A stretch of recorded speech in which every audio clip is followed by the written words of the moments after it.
Welcome, fellow explorers, to Laurence's Factorio space exploration and Krastorio² adventure. On the once verdant planet of Norvis, we greedily harvested its precious resources, delving deep into its core in our quest to satisfy our industrial systems. Yet our never-ending thirst for knowledge propelled us beyond our home into the vast expanses of space. Traversing the solar system, we unearthed exotic materials with strange electrical and mechanical properties, using powerful railguns to fling them back home. But our hunger for discovery knew no bounds. To satiate our factory, we crafted interplanetary spaceships, venturing further into the unknown. Join us in our next stream as we expand our empire interstellar, facing new challenges and unveiling the mysteries of the universe. Together we will soar to greater heights, exploring uncharted territories and embracing the wonders of the cosmos. The factory must grow.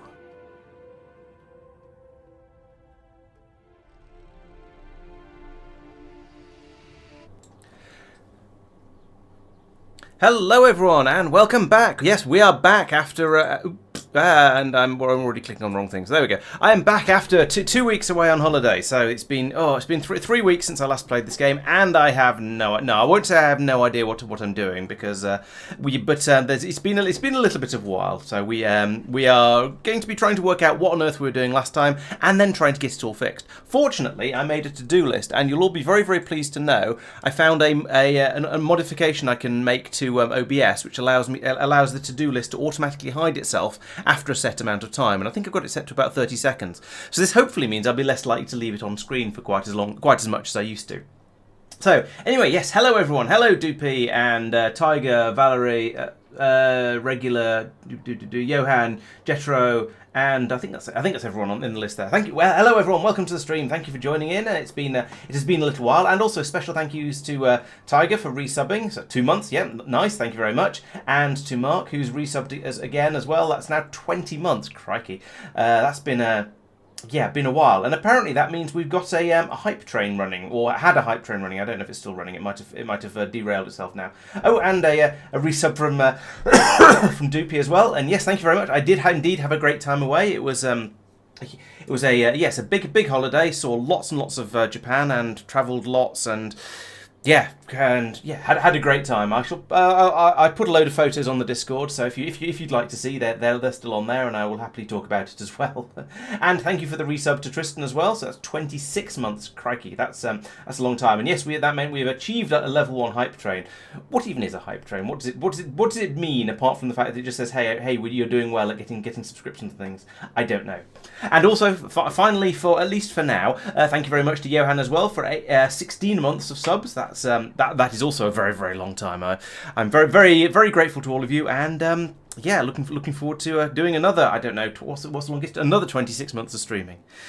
So I guess the next thing to look at is the to-do list and try and work out what we're going to be doing today, apart from trying to fight off the jet lag. So. Thank you, Tristan. Yes, there's the Discord link. So, I noticed, or we talked a little bit about all of the ruins that are scattered around the universe, and so Tristan was going through the list of all of the planets we've discovered. Some of them, mostly to find the pyramids, because we're trying to get on with the end game puzzle, where you go out, you find lots and lots of pyramids, and you look at the pretty pictures they come with, which I don't have easily grabbable. Sorry about that. But we have also found all of these sort of shapes and all the coordinates, and at some point we're going to try and put those together and try and work out what on earth is going on. And so yes, we have an information in here in the Universe Explorer that shows which planets have these pyramids on, so we can go out and explore them. And some of them also have ruins on them as well, like this one. So this is this presumably, yeah, there we go. So there's a ruin on Arendelle. There is a ruin on Crothern, and so on. There's possibly a few more of them around the place. So we found the one in Norvis Orbit. That was the satellite that we looted.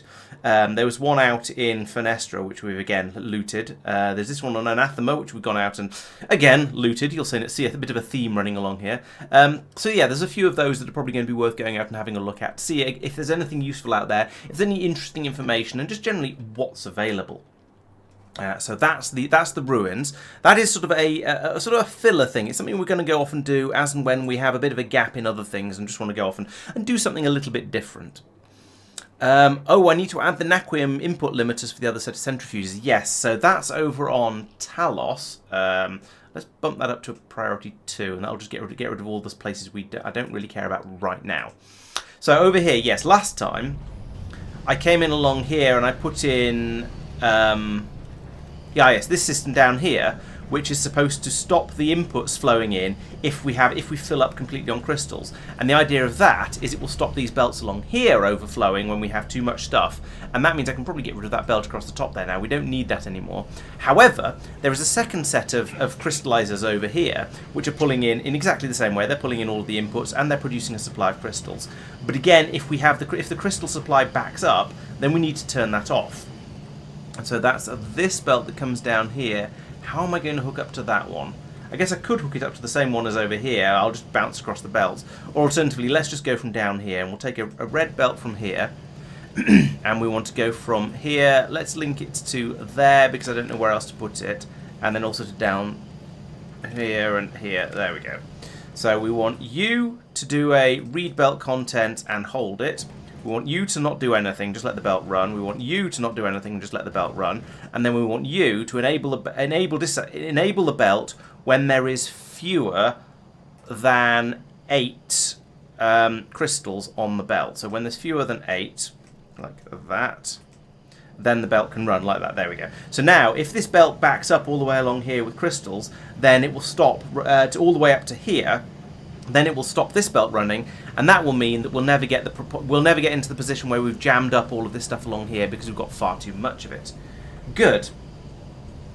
There's a new Command and Conquer game. I was not aware of that. I used to play those when I was probably a teenager, but I haven't played any real-time strategy games for quite a long time. Although we were talking about them on Discord earlier, which that's an interesting coincidence.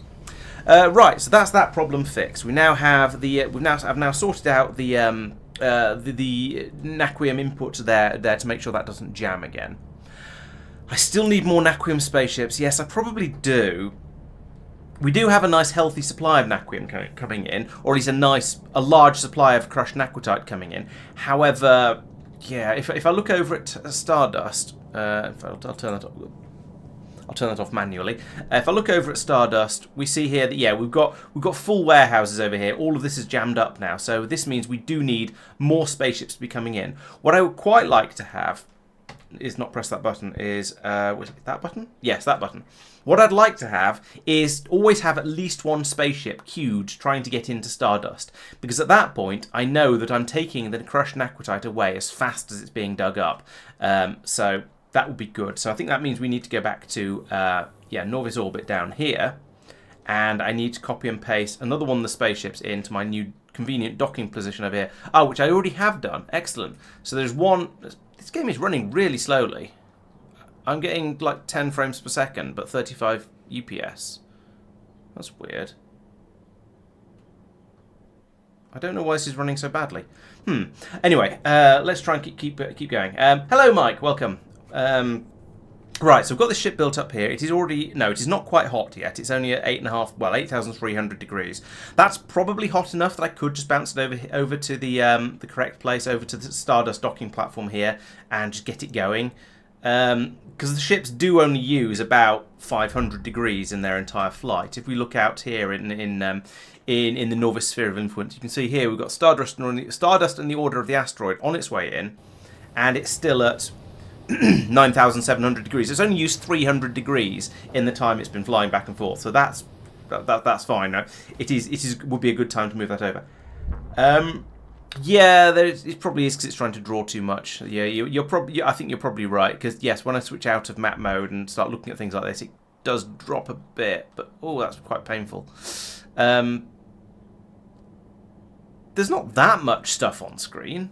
It's not normally this bad. Anyway, I'll have to deal with it for now and then try and work out what's going on for another time. So yes, this has easily got enough heat in it now. However, I think another ship has just arrived. So we want to wait for this one to depart, and maybe, ideally, wait for there to be a bit of a gap in the ships coming in. And it doesn't look like there's another one on its way over yet. There is one parked here queuing up to go into Talos by the looks of it. Are you full of? Yes, you're full of that. So yeah, there's a ship parked there. So we've got plenty in Talos at the moment. But I think I'd like to get that one nudged over and flying out as well. The game shouldn't be rendering other. No, the rendering. So you've got two numbers up here. There's the UPS, which is updates per second, and that's how fast the game can work out everything that's going on around your entire system, your entire factory, your entire universe. And then there's frames per second, which can never go higher, but can only represents how fast it's drawing everything that's on screen at the moment. So it should be. Yeah, I'm not sure. It shouldn't be doing this anyway. It should be being much nicer. Anyway, let's try and get this going and running as quickly and nicely as we can. Hello, Peter. Welcome. Unusably slow internet. Yeah, I can sort of sympathise with that from some of the places we're at on holiday. But now things seem to be behaving quite well because I'm back home again, which is much nicer. So yeah, this ship is ready to go as soon as there's a gap over. As soon as there's that gap over here for it to go into. So let's launch it. I would like you to launch to Norvis orbit. That's fine.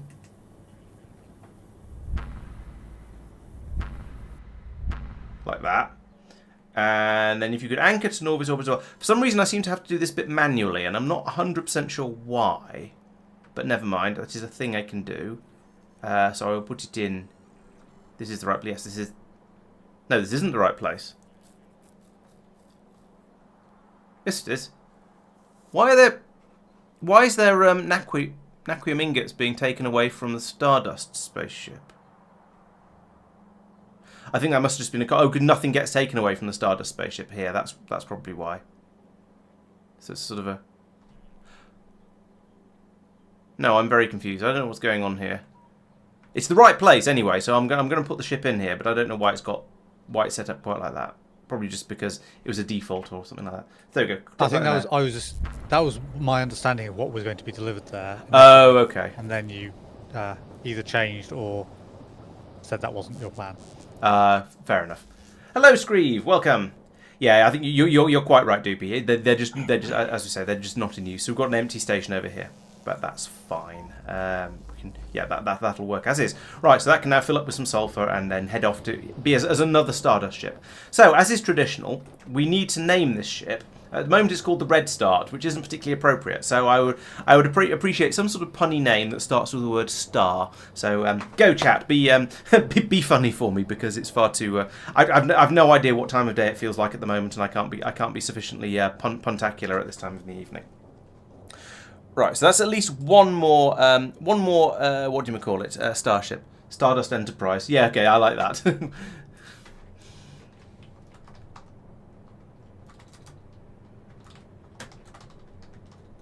There we go, Stardust Enterprise. Thank you. More naquium spaceships. Think about more trains in Stardust. Yeah, I could put more trains out there. Oop. And now the to-do list is disappearing when I'm still trying to look at it. So it's better than the alternative was. So, yeah, out in Stardust, there are quite a lot of trains. At the moment, the whole system is jammed up because we've got too much stuff for the ships to be picking up. So, I think we'll just leave that for now. I'm not going to fiddle with that for the time being. Continue to monitor the beryllium and imite. Okay, that's something I can do. Let's go back over to Talos again. Talos. So over here, stuff happens. Beryllium happens and frames do not happen. This is awful. What is going on with my computer? Please excuse me 1 second while I try and work out what the hell my computer is up to. No, let's have a new terminal. Where is all my processor going? It's all going into Factorio. Steam is trying to do something. Steam Web Helper. Why is that? Okay, it's calmed down a little bit now. And it's still using about a core for itself. I don't know. I don't know why this is running slowly. It really shouldn't be. Nothing has changed. I'm slightly confused. Anyway, over here we've got beryllium being made. Beryllium is currently being made at the faster speed. So we've got, as you see, we've got it flowing through over here from. That was the wrong button. Press the correct buttons, please, Laurence. I've got it flowing through at the fast out from the mines as well as from the main system. I think I may have to do an upgrade of this area and rebuild it with more machines, more inputs, just generally more. I've helped a bit by putting in some additional. Yeah, the PC's got not used to running games after having been not hardly used for 2 weeks. That's probably it. So I put in some more core mines last time over here. These 3 specifically. And that means we've got more core chunks coming in. I also did some upgrades along here, bumped these up to tier 6 productivity modules, and upgraded the belts around here. So now we are generating more from the core mining. The question is it actually enough? And the place to find that out is back in Norvis orbit over here by looking in the Talosian drop off here. So we have at the moment we've got approximately not very much. Although actually a ship has arrived with 60,000 about 50,000 beryllium in it. So when this unloads, we are actually going to have a decent, healthy amount of beryllium over here. So I think, once again, the beryllium supply is not great, but it's sort of clinging on by its fingernails. It is just about managing. We have kind of enough. It would just be nice if we had a bit more. What is this belt? Why is there a belt to nowhere? Oh, because we have an unloadie from here because something went wrong. All right, fine. You know what? Let's do that. I can't reach it. Oh, you're right, I know what. Yeah, okay. Let's put that onto there and just unload the excess like that. Eventually. And, you know what? Let's turn these off. I can't easily turn those off. Let's not. Let's just pull them up. Hell with it. It doesn't really matter. I'll leave it as it is. Yeah. So anyway, yes. As you can see now, we've got now the beryllium has started to flow out of here. We've got this warehouse is going to start filling up. I mean, it's a relatively gradual process, of course, but we will eventually have an extra 50,000 in there. That'll bring us up to like about almost maybe 55,000 total. And that's it's not a huge amount, but it's a decent amount. It should be enough to keep the system running, I think, for a good while. Dosh got the same problem in his basic explanation. That's interesting. I mean, it's been mostly okay. It just seems to occasionally have a bit of a lurch and then be complaining. Like like that. In fact, so I think mine slowed down at the same time then. Oh, So that could have been a UPS slowdown rather than a. No, looking at the screen, that's a frames. no, my slowdown. frames and my ups are different. My foops and my ups are not the same. Yeah, exactly, Doopy. The train is sitting here and has not. The train was sitting here and was full because there was some in the warehouse. So there was enough there that the ship was able to bring another load over before we actually had any problems. So it is okay. However, the warehouse was fairly empty, so it's only just okay. There's not quite as much there as I would ideally like. Still, I think it seems to be okay. So well. I'm kind of okay with it. Next question. Oh, go on. Hang on. I was going to say, I've plotted a course through 4 systems to go along and do ruin raiding. Do you mean ruin or pyramid? Pyramid raiding. Okay. Sorry. The idea being that for low threat planets to just drop down with a space capsule, thus maximising the range of the ship. And for high threat planets, it'll be a combat landing with the big boom and shooting and so on. Does anyone want to come with? I'm sort of tempted. Actually, yes. Everything I'm doing at the moment, at least, is from is on Navsat. So yeah, I might as well. I can come along and sort of. That's a fair point. Yeah. The same. I can go in and sort of. Oh, until I do Njord stuff. That's fine. Yeah. At some point, I suspect I might need to. Oh, if I've got my frame rates like this, I was going to say I don't know if it'll be safe. Of course, it'll be safe. I've got so much armor. Whoa! But if I can't, yeah. I was about to say you just shot right past the entire ship. Yes, I did, and that was because I had a sudden burst of lag. That's unfortunate. Yeah, I think, however, with my combat trousers. Oh, do we all need to bring our own space capsules, or can we all bundle in the same one? I believe you can all get in the same one, but we can science that before going down. I suspect you can't because it'll be like trains and stuff. Normally only have one person, then Spidertrons have 2, or Carl's probably had 2 as well. Shall I request some more space capsules? Probably sensible. Do we want to take... Do you want me to bring some spares up with me? Because I'm currently down on the ground in the warehouse of shame sorting area. Just making up bits. If you want. I'm also being cargo rocket sections that are packed. That sounds like a good plan too. I was also going to say, is it worth bringing launch capsules and launching a bunch of satellites in each system to generate all the other planets in that system? Potentially, yeah. That could be interesting. Yeah, might as well. Yeah, see no reason why not. Okay. Regular makes a good point that we want to make sure we've emptied our inventories before we go down onto these planets, because it takes a lot more fuel and rocket parts to take off if you haven't. Exactly. So what I'm thinking then is if we slap down a couple of chests each in different parts of the long range space exploration ship thing, combat ship, the Cladrian, that's the one. Yes. I promise that I remember things. We'll also That's want a a bunch lie. of chests available for no, Laurence, chests, because we're going to want all the space we can get for what's names? I'll Are we? Science. What are you thinking we're going to be collecting? Data cards when we launch the satellite. Oh, I see. They pack fairly tightly, don't they? Tristan. This is going to be beautiful in its ridiculousness. You horrify me. But okay, I guess I'll just go and down here and claim the chest by these bottom engines or something like that then, for my chests of shame. Okay, right. Let's just let's look away from this because it just turned into a silly place. So, where was? Oh, I put a delay on the rocket section grafting, by the way, so it'll only run if we're actually running low on it. Oh, nice. Okay, thank you. So I'll delay that even further. Right. So the next thing on my to-check list is the imite. So over here, it looks like we have at least some. So we've got 15,000 of the crystals, plus another plus another 12,000 down here. So we've got almost getting close to 30,000 crystals. That's pretty good.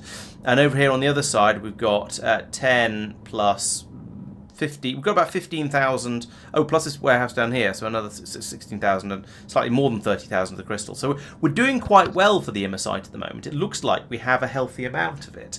The train is not here, however, which implies that whilst we have a decent amount in storage here, the train is being kept very, very busy, taking it away to all the places that need it. I don't know which train it is. I don't know where the train is at the moment. I can find out by clicking on here. It's over. It is moving. Okay, that's good. It's heading to Norvis down, despite having just emptied there, which seems an odd thing to do, if it's working properly. Is that because somebody has screwed up the imite crystal drop over here? And it should be sending it off to a... Yeah, so after going to... This is presumably meant to be... Yes, this is a Norvis down train stop. This is a imite crystal drop. That looks like it should be able to poke this station on the way out. It's just about room, I think. And it's been moved a square further out than this one. So that train should not have headed off from here. It should not have gone down that elevator then. It should have gone to this Norvis down. Oh, that enables or disables based on... Oh, okay. There's cleverness going on over here. So the idea is that ship... Yeah, the train will bring the crystals over to here, then take the plates down to Norvis. Okay, so we're going to have lots of plates on Norvis, but not very many crystals. But that might be okay. I don't think we need too many crystals down on Norvis. Hello, Metbar. Welcome to the stream. And also... It's better than not having any. Well... Any plates at all. Yes and no. Because if we left it just rattling back and forth between the material science area and the imite drop-off, then we'd fill the system up relatively quickly, and then the train would start taking both of them down there. The problem was... when we ran out of crystals. Yeah, oh yeah, when we ran out, yes, then it was problematic, yes. But we're trying not to do that. Oh, this lag is terrible.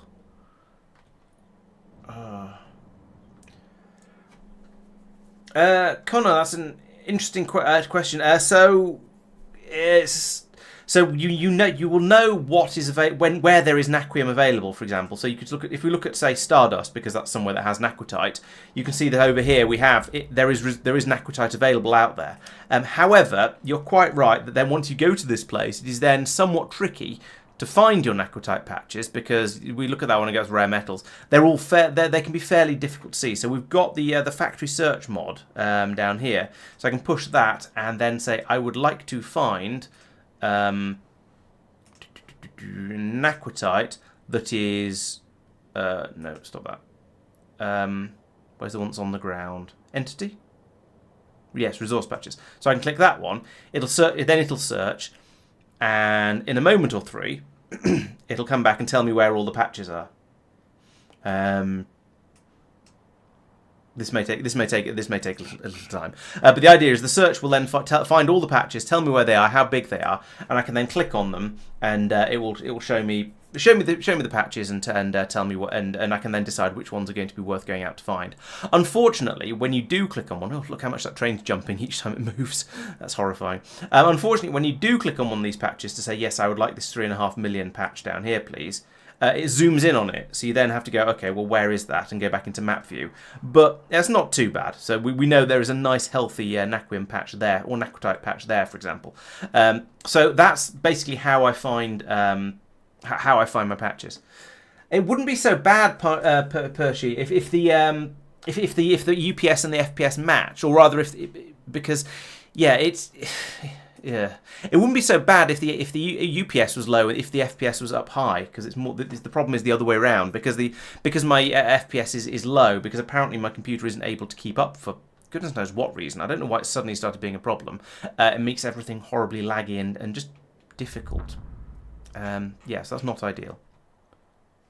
Even if I zoom in down here, that's still about 1 per second lower than that one is, and there's nothing on screen, so that's horrible.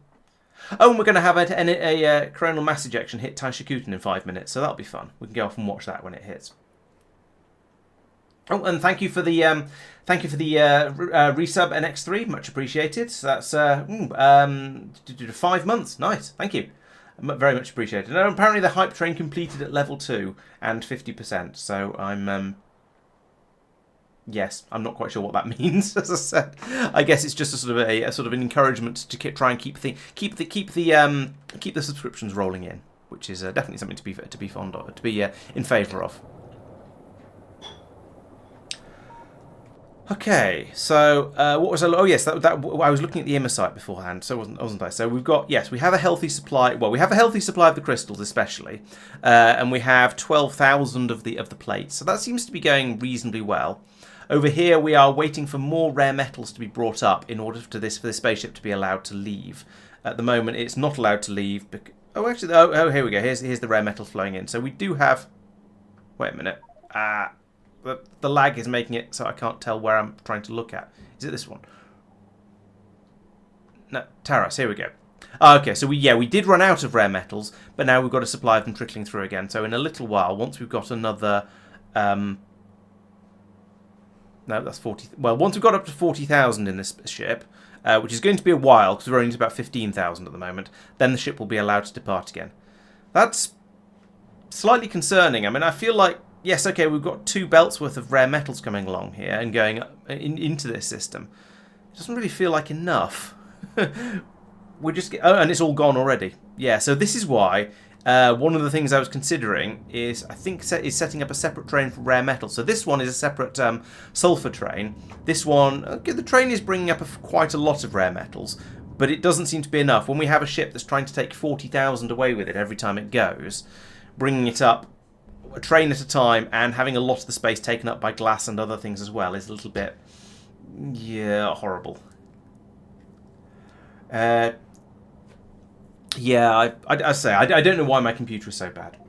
Oh yeah, is Mike's train broken still? That's a good question. Was it also? No, I fixed that. Okay, Tristan's fixed it because it's a train thing. Okay, good, thank you. So yes, it has been fixed. The where is it? Which, no, it's going to be over to the right somewhere, I think. Here we go, Andragon. Yeah, okay. Andragon is working again. You can see the stone flowing merrily through here. His down train over here is ready to go as and when it gets a bit more stuff. So yes, that has all been cleared out. Well, thank you for that, Tristan. Right, back to the to-do list. Okay, the satellite. I've just put the chest there, Thank you. so you can use that to grab a handful. Thank you. Actually, Oh, there's no. loads there. Where is that? Yeah. I can Do just it go up that. here. Okay, if you're going to go down then. Are you aware that there's one thing? Yeah, but I've already dumped most of my inventory out and turned requests off from my personal kit. Thank you. So what I was it won't be thinking is that that we long until probably we've got- need to have possibly need to split the rare metal and the glass off to separate trains because it's struggling. It's struggling to keep up with it. And when I increased the amount of rare metal that was going into the train, somebody went along and decreased it. Now Tristan has said that that was a thing that was in progress. So now, but still, it's not bringing it up fast enough. Basically, is what I'm trying to say. Marc has It might also need to be upgraded. added a warehouse there. Yes. So Where? Down on the ground? yeah.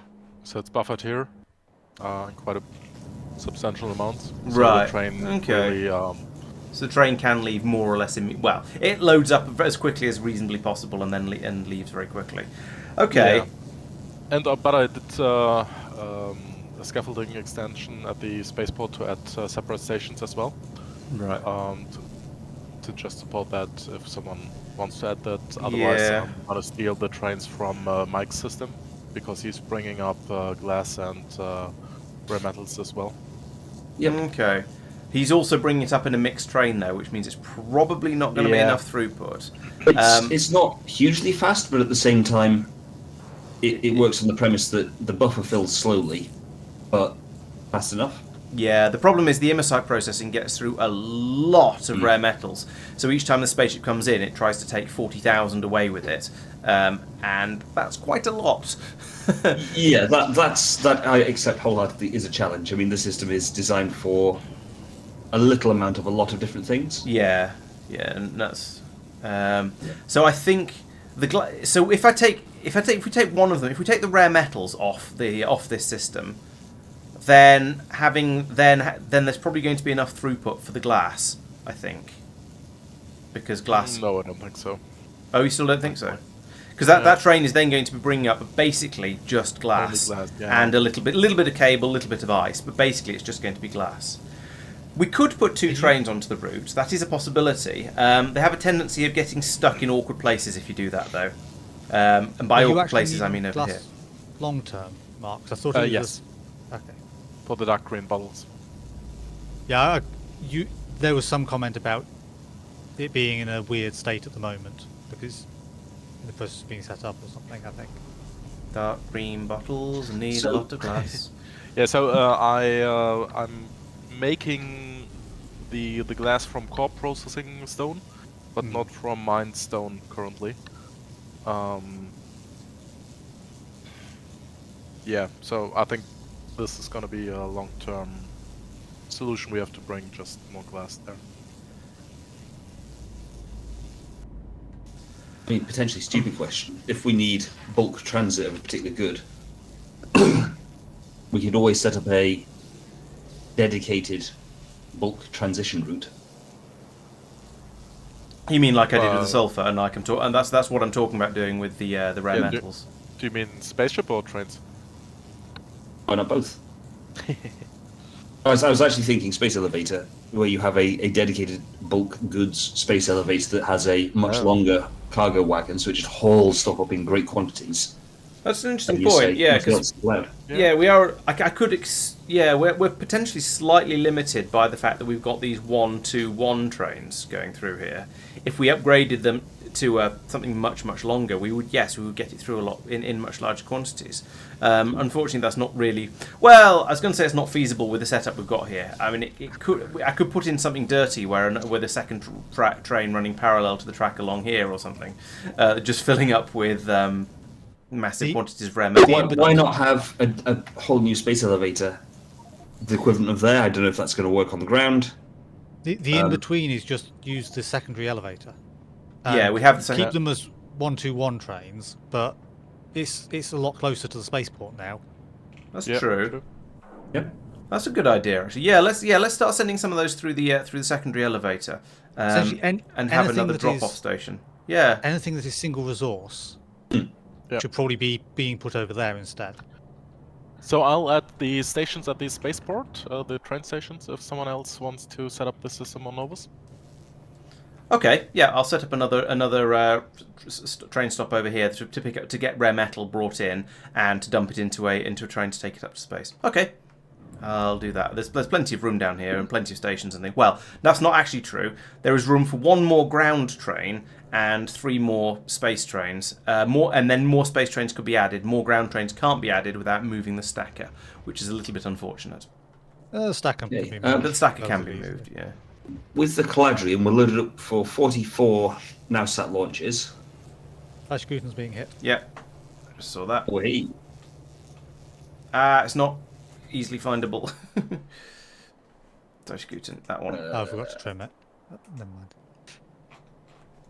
Right, where are the coronal Yeah, mass there's one ejections up- sitting? There's one up northwest. here. That's not very dangerous. Second Oh, one. second one, yeah. Mm-hmm. This is less exciting than was hoped for. In fairness, trimming it, I suppose you take the top. Oh, Yeah, water. yeah, and a little bit off the left and a tiny bit off Yeah. the right. It wouldn't take a huge amount. It's yeah. But it would have meant that the CMEs landed more likely on the factory. Well, maybe. Oh, yeah, they I could mean, they could yes, have just they- landed Oh, no, there. One's or- just. There's one land. just There's one pinged. missed the planet completely. Yeah. That's really unhelpful. It is. Oh, it's not even within the square that would contain the planet. That's a really strange position for it to have happened. It's possible yeah. that's a side effect of it being so small. Yeah, maybe. True. It may even be a semi-deliberate side effect in order to make it slightly less painful on a small planet. I've also just Yeah. noticed just how much mineral water is on this planet, and if we ever need to get a supply of mineral water from somewhere, that might be a place to do it. Ooh, Ooh. Damage up here. no destruction yet, but there's certainly some damage. Ooh. Those precious vulcanite chunks. Oh noes! Quick, Laurence, go rescue them. Scurry, scurry, scurry. It's getting a bit dark in here. I'm just going to turn the light on, I think. There we go. Now we can see what's going on. It's like a trivial amount of damage. It is, yeah. Yeah. Coronal mass ejections. I don't know. Something. I think it's just that belts are fairly tough, or have a. I'm not going to. Oh. Or have a certain amount of armor or something like that. I don't know. They just don't seem to take much damage. Whereas a lot of buildings, like storage boxes, for example, and I think a lot of the buildings down here would have taken a lot more damage if the coronal mass ejection had gone over them. It's just that the belts and railway lines seem to be just generally quite tough, and possibly core mining drills as well. Apparently, given that only took 63 damage. Yeah, I mean, I can sort of see why if you've got long belts carrying resources a long way, you don't want biters to gnaw through them too quickly. Yeah. From a game design perspective, that'd be a pain in the neck. Biters, no, that's solved by biters not aggroing on belts unless they get annoyed by them. Yeah, it's still irritating when they do. Yeah, But, I know what you definitely. mean. Badman Bot has an interesting point that it's just because belts are awesome. Yeah, it's true. 44 navsats on the Caladrian. There's nearly 2,000 rocket. What's it? How many solid systems fuel. were we going to? 4? Okay, yeah, that should be plenty then. Yeah, I'm thinking Argus, Penthus, Alacrity, and Eroni. No, Those are something there. Erione? Erione? I don't know. All Words are aboard. hard. Anyone who would like to bring more solid rocket fuel is welcome to do so. Is there a decent amount already? Is this a warning that we should be worrying about it, or just a sort of a... It's just shy of 2,000. Like 1,900, call it that. Feel like that's enough? I mean, I'm not sure. Yeah, but I in feel like fairness, it probably is. From memory, space capsules use 50, 60, 70 to carry a heavy load. Who are you calling a heavy load? I'm not saying that you're particularly large yourself after your holiday. To your fairness, you're not, but the guns that you're carrying... Okay. That my classic, darling, to my wife, darling, you're not large, your handbag on the other hand. Oh yeah, that's slightly better for your survival chances than does this dress make my backside look big? Well, it's kind of the other way around. Yeah, no comment. Right, there we go. So that's a nice station down here. What are we going to call you? Vita spare pickup. We're not going to call you that. We're going to call you bulk rare metals for space pickup, because I like really horribly long train names apparently, station names apparently.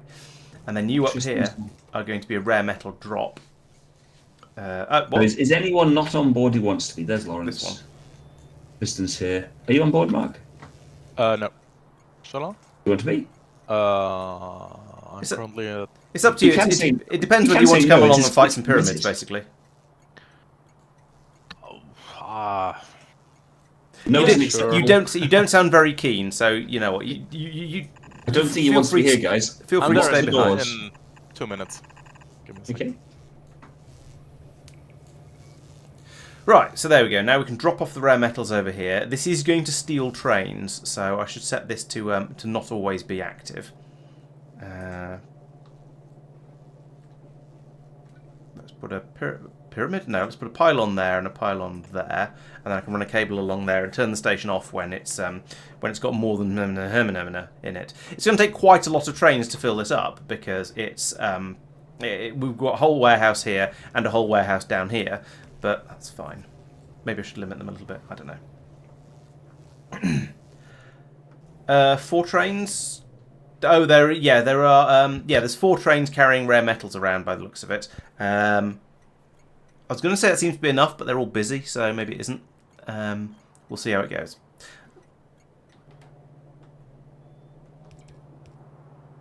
But that's going to take a little while to get everything in place. Oh, actually, I'll need to set up another train to do the round trip. But we'll do that in a moment. Up here, Marc said he was going to set up the drop-off station. Yes, here we go. So one of you is going to be rare metal. That's glass, and this one then presumably is there for rare metals. Excellent. So we feed those up and into here, I guess. Which one is rare metals? Actually, this one. That's unfortunate. Maybe I should bring rare metals out from down here instead. That might be sensible. Just checking on iridium production in the graph, and scarily, over the last 10 hours, we've been producing iridium faster than we've been producing steel. Wow. Is that... Wow. In fairness, it's probably driven by consumption. Yeah, you mean as in I don't know how many things are using steel, and therefore why.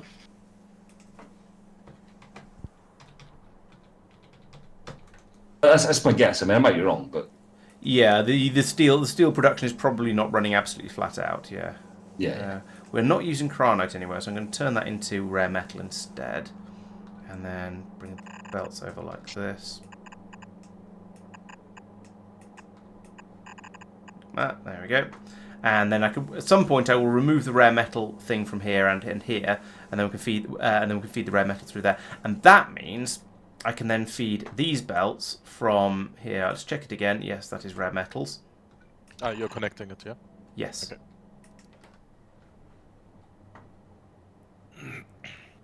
To here.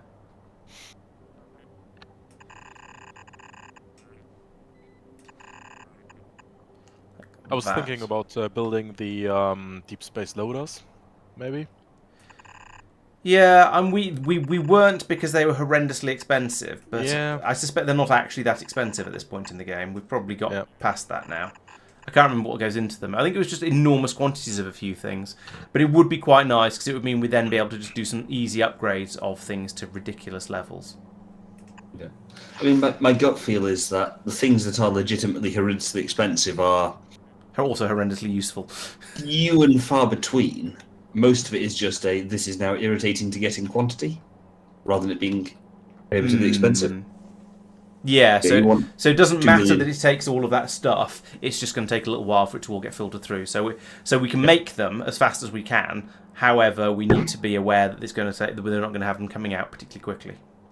Yeah, you want 500 naquium processors, you can have them. That's not a problem. It's just going to, You just can't have them soon. Yeah. Yeah, basically.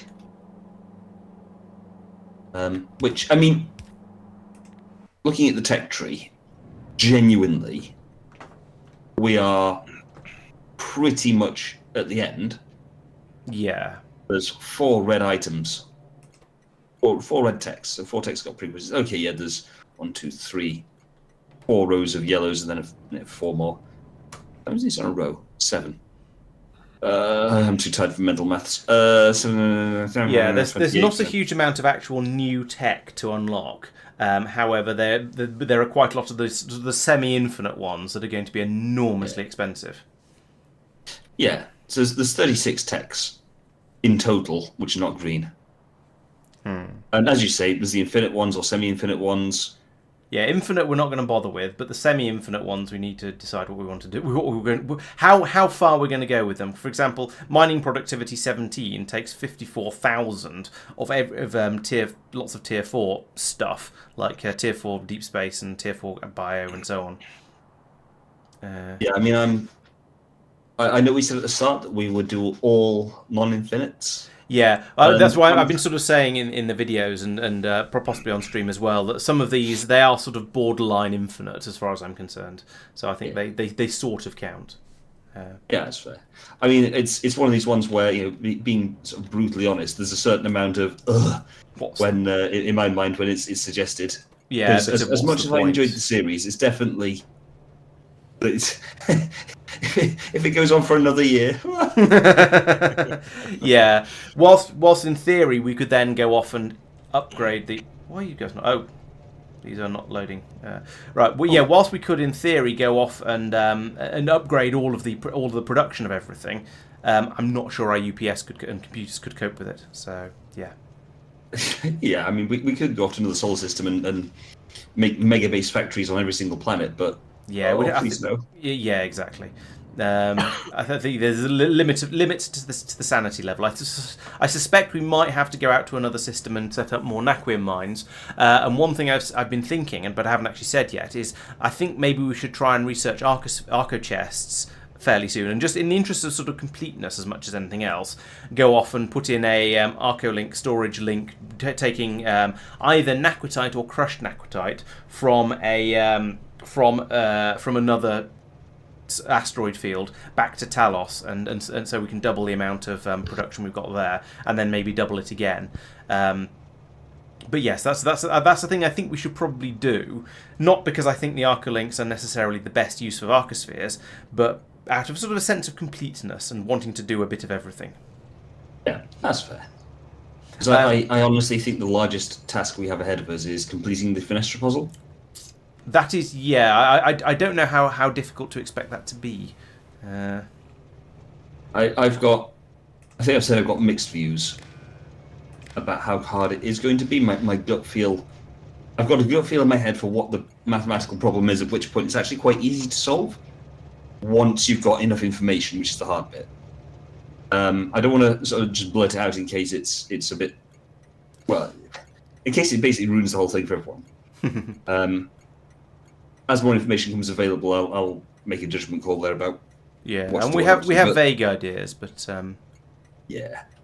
Are we all on the combat ship? I believe so. Yes. Okay. Yes. Where's Laurence gone? yeah, I'm on there. I haven't moved. No worries. I saw Tristan earlier. Yep, I haven't moved. Okay, in that case. Right, so to answer some of the messages that have been loading up, so backing up in chat while we've been talking about other things. Yes, possibly longer trains might be a good idea around here. However, we've not really built our infrastructure to handle them, so we're going to stick with these at least for the time being. I do need to put in a train to do this bit over here. Tristan, you know how many containers you put in? Guess what's gone wrong? Are we not able to launch? How far above is it? Like more than 7,500 out of 3,000. Tristan. double. What? Why? 2.5 times max. What was the reasoning behind that? Oh, we're going to get a load of science things. Yes, but they stack really high. And I could just scribble over the ship with blueprint of them. 6,200 out of 3,000. So still No double. way that number was going to be enough. We're still double the number we can fit in. You know what? I'm just going to Also, leave. we should remove the artillery laser thingies Oh before yeah. taking off. I'm just going to leave you guys to fix that while I carry on down here and carry on looking at the things. Yes, this is set to 4. This is set to a train limit of 4 trains because there's plenty of room down here. I thought I'd just leave it like that for a moment or two to get it filled up. And once I've got this combinator down here placed, I'll then put in some logic that says basically whenever this warehouse is empty, then we want to pull in. Then we want to call for another train. The rest of the time, don't worry about it. I'll get that set up. Do we need more rare metal ingot trains on the ground? Probably not, because I think the only reason it's gone quite so silly right now is I want to remove that one as well. Is because I've just pulled all of them over here to start trying to fill these warehouses up. Once the warehouses are full, it'll be fine. So I want you to say if there is if rare metal equals 0, then output 1L, L 1, and then over here we can set the train limit to L. No. Oh, and then that's going to break it spectacularly. No, but there we go. That'll empty in a moment. This train is clearing off. I broke. Oh no, this train is already going here, so it's going to still arrive because I changed the train limit. I didn't disable the station. Okay, that's fine. So the trains will not be confused by this. They will happily carry on coming over here to drop off, and then once this empties, then the train can clear off.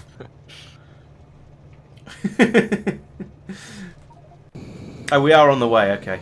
So yeah, Mike is being suitably childish as usual. How is he poking you? I can't even see him. Where's he hiding? I don't remember. Have you hidden? Have you hidden in? Oh, there you are. You've hidden. You're hiding your purple text in a purple machine again. You always do this whenever we go on a flight. Anyway, this is why we can never find you. It's not even deliberate. I'm looking for something suitably blue to hide mine in now, and the best I can find is this turbine generator. Oh yes, I need to limit the overflow into the warehouse up in space as well. Yes, thank you. No, I can still see you there, Mike. I'm afraid. Yeah, it's slightly surprising which bits are hide behind and which bits aren't. Yeah. The pipes do funny things, don't they? There we go. I'm completely invisible now, although my name badge probably isn't, but I don't get my own name badge. But if you've got alt mode on, then I'm hidden behind a giant water droplet, like some kind of weird anime character. Could hide in here, I suppose. But yeah. Anyway, that's enough hiding. Let's go back to where was I before? In fairness, I know where I am, and I'm finding myself hard to see. Right, so this is now going to fill up this warehouse down here. To fill up this warehouse down here, that is working quite nicely. It's already half full. That's going well. So now from here, let's get back into orbit. We work through all the capsules and gas power generators. Nice. Oh, destroying them all? No. Yeah. Hang on, what's... Oh, delivery cannon capsules, not space capsules, presumably. Yeah. Right. I did see some which had got like wood in and things like that. Oh, In the okay. chest pad. Oh, yeah. They're like there. What does red do? Oh. Okay, that's fine. I don't know if I can request those. Yeah, wood we presumably just have to turn into processed fuel or something like that. No, capsules with some stuff in it. Oh, I see. like preloaded capsules, and they are not requestable with the constant combinator. Right. We better just fire. Oh, if they're not requestable at all, because they've got. Are they not? No. Ah, We can manually go there and interesting. get them, but Yeah. I guess they're not a thing. As such. Yeah, they're not really they are a supposed thing, to but be. they are a hidden thing. Yeah. exactly. That's sort of what I meant. Only sort of a thing. Yeah, you don't expect to be able to access them. Yep.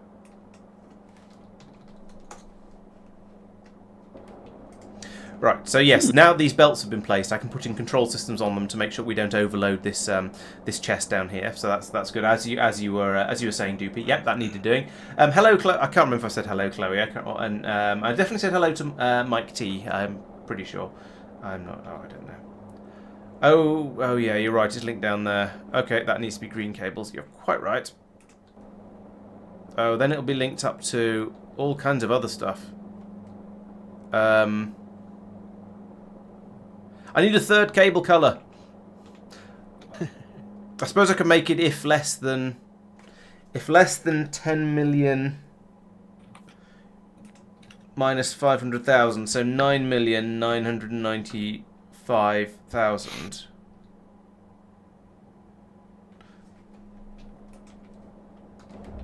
Oh, Is it not lag. minus 10 million? Sorry? Is it not minus 10 million on the combinator? Yeah. Yes. So that's so I got the number right. I just forgot to put the minus on the beginning of it.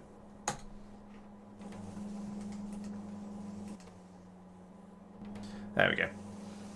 And so also while I'm at it, I want to remove the rare metal 10 million from. I want to actually. I want to set these to something else, like I don't know. Fish, and not rare metals.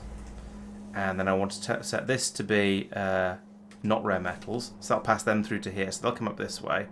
Then I can do that, and boom, there we go, nice flow of rare metals. It's almost not interrupted. And we're going to be interrupting the flow of it through here anyway, because we're going to stop requesting those fairly soon. Now, all I need is a train to go from here to actually bring the rare metals up here.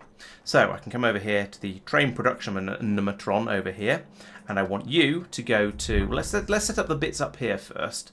I can't remember what that station's called. It's probably called something beginning with rare metal though. There we go, rare metal for spaceport drops. We want to go there until empty. Then we want to go down the elevator, which is Norvis secondary down, and then from there we then want to go to I called it rare metal pick. I can't remember what I called it, but it was basically an essay, so it should be easy to find. As I thought I did.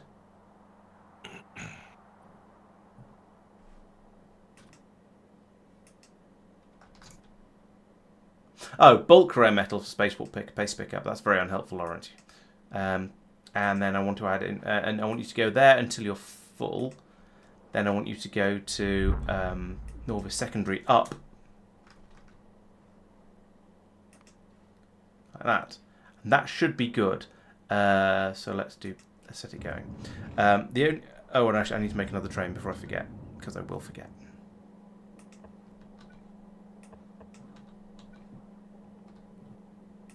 Put these in the right place, it would be very helpful. There we go. Right. So has Marc put in the? Yes, Marc has put in the battery replacements. Of course he has. I shouldn't be surprised. So that's going to work now. We'll just have that running back and forth endlessly until we're full of rare metals up here. So if I have a quick look down on Norvis ground, we should see the train here sooner or later. Presumably on its way over then. That's probably it. Oh yeah, it should have been boosted. You're right.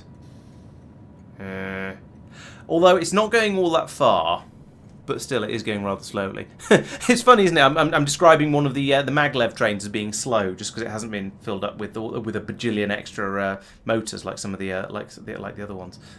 They're not slow trains, not even remotely, but it still sort of feels it compared to some of the others.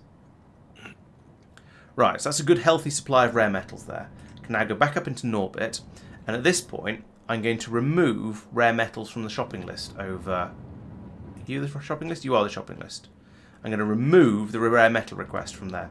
Now, we're still going to get some brought up, sure. But that's going to get rid of basically all of that's going to. But the only ones that are going to be brought up now that way is the overflow that's already been passed through. Oh, crikey, this is almost unplayable. Is the overflow that's already been passed through into this warehouse over here? Turn the lights on, please. Thank you. So now we shouldn't. Yeah, we won't be loading any more into here. So it's just the 16,000 that are already in here. Once we've got through all of those, then we shouldn't be bringing any more. It's 2,000 on there. You're set to when it's less than 0. Yeah, fine. I think. I don't know where it's got that 2,000 from. Oh, maybe that's what's up in space at the moment. Yeah, that would make sense. Yeah, because it's dropped to 1.8,000 now. Okay, so yeah, that the other train will still bring some rare metals up from here. There's another 16,000 in here to be brought up, but that should be okay. Yes, exactly, Doopy. With it being a shorter run, it may well be okay. We shall see. As it is, we've got a nice healthy supply of it coming through here like this now. Pump that in there. It's going to be significantly better. We'll just have to see whether it's actually good enough. How much does one of these trains carry anyway? So it's 100 per stack, so it's 500 per wagon, so it's 1,000 per train. No, it's 1,000 per row. It's 100 per stack, so it's 1,000 per row, so it's 5,000 per wagon, so it's 10,000 per train, so it's 4 trains per spaceship. Okay, that's a bit more realistic. When I thought it was going to be 40 trains per spaceship, I was just going, what? That's not realistic. But no, 4 trains per spaceship. That's manageable. And that was not the Stardust spaceship. That was the Taras spaceship. This one over here, which is indeed still waiting for more rare metals to be brought in. It's got up to 17,000 in each. Okay, so how many are you actually waiting for? Now it's asking for 60,000. Okay, I wonder if that's the maximum. But so we're nearly there, because we've got 9,000 to go to get to 60,000. So we're, not too bad. No, I'm not sure we do need glass, actually. So because we've got... I know the station's been put in here, but because we're not going to be bringing up rare metals in this train anymore, this train is going to be mostly glass. I mean, look at what's come out of here. It's basically glass and rare metals with a little bit of ice. When it's finished bringing up that 16,000 rare metal that's filling up the warehouse at the moment, then it's going to be bringing up essentially 90% glass. There's going to be a bit of ice. There's going to be a little bit of spaceship cable, a few other things besides, but basically it's going to be largely glass. We probably don't need another.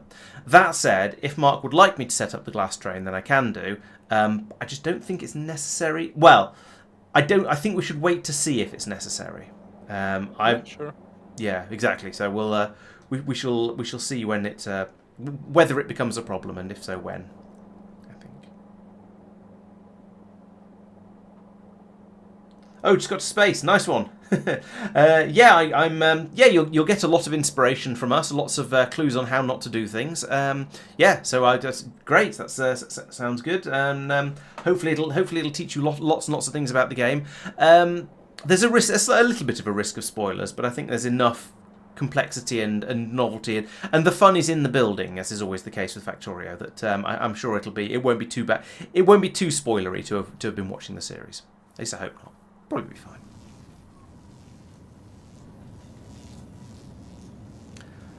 Okay, I have now done a thing from the old to-do list, so let's bring it back up again and have a look and see what's next. So that's a train for just rare metal up to spaceport. I have put a train for just glass up to spaceport, but I'm going to leave that for now and decide whether it's actually worth doing based on, as I was saying, whether the existing train can keep up. Now the existing train doesn't have to bring up 40,000 rare metal every time a spaceship says hi, because that was causing crazy problems. Hello, Jagbone. Welcome to the stream. Thank you for joining. Are you another K2SE player? And the to-do list has hidden itself because that's what it does.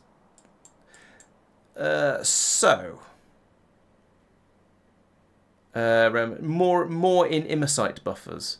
The imite seems to be keeping up reasonably well at the moment, so I think I'll leave those buffers alone for now. Upgrade imite up from Terrace Train to get metal leavings and to take up. Okay, right, I understand what that's about. We're at 244 hours and 39 minutes and 40 seconds. 41 seconds. 42 seconds. These might not actually be seconds. We're approaching 250 hours. Yeah, at the moment, that's a really slow progression. Yeah. And our UPS is at about 40. Is in the high 30s to 40s, so it should be. Not, that felt like more than 2 seconds per second to me, but I say that's just a sort of a feels like. I wouldn't like to say for certain. Tristan, what UPS are you at? About 30. Yeah, we should all be. We all have to be at the same UPS, otherwise it'll break. Yes and no. We are calculating at the same. Oh, rate, is yours but displaying the server differently? is the. Oh, is yours displaying 60 even though it's only doing 30 something? Yeah, I'm at 52, 53. Right. Okay. Oh yeah, I remember. I thought that was only did it for the FPS, not the EPS as well. But okay. Yeah, I seem to be getting about a live actual value, which is weird because my computer's supposed to be about twice as fast as Tristan, so I don't know why it's. You have a little bit. Yours is a little bit higher, Oh, okay. but not by much. Yeah, I thought it was kind of all but nothing. So, yeah. Oh, significant data pollution. Yeah, that's something that needs I've done fixing. that. Oh, Tristan's done it. Okay. that was a rather important thing. I've so I'm glad. I'm kind of glad you did. But oops, I'd kind of forgotten about that. So that was a rather silly one because it was stopping all the science running. We finished the astro science in that time. Okay. Oh, I should Yeah. make So notes of what science we've done. yeah. So now we've got a we had some pollution of somehow we've got some significant data cards onto the blank data card belts over here, and so Tristan's put these boxes in on the end here, which are pulling out the significant data, putting it into red chests, so it can then be taken away and put into a blue chest down here, and then put back onto the belt here to be passed around again. So we'll actually have those going into the correct places now, which is nice. It was all fine until someone presumably picked up by bot some belts that had significant data on. So some went into the system. Yeah. The Yes. original Yeah, place you're probably right. it was yeah.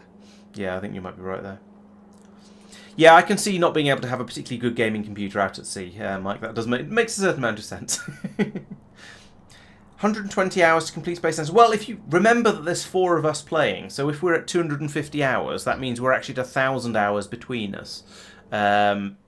So yeah, if the fact that it's taken you, if it took you 120 hours to get to space science, if it took us 30 hours, then you're playing at the same speed we are. So if you think it's taking you longer, don't feel bad. There are 4 of us playing, and therefore we can go a bit faster than we would otherwise.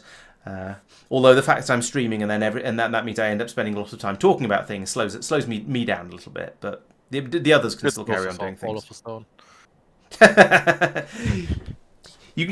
I know you stop listening to me when you're trying to concentrate on things, so yeah. Shush. What's going on over here? Oh, I see. Tristan's ship is having large quantities of space scaffolding loaded into it, which is then probably being taken away to be used for building. Red research missing on belts. Okay, I wasn't actually looking at that properly. Yeah, we do sometimes run out of science packs. So no, we've got red cards down there. Why are we not? What is the problem? Oh, it's we don't have Bio 4 at the moment, so that's why the mining productivity stopped. We seem to have lots of everything else. Tristan, do you want to pick a different research to do? Yep. There's another word that can be pronounced as a research or research, and depending on mood. We were talking about this just before the stream started, about how sometimes words get pronounced differently, even by the same people and same accent and so on.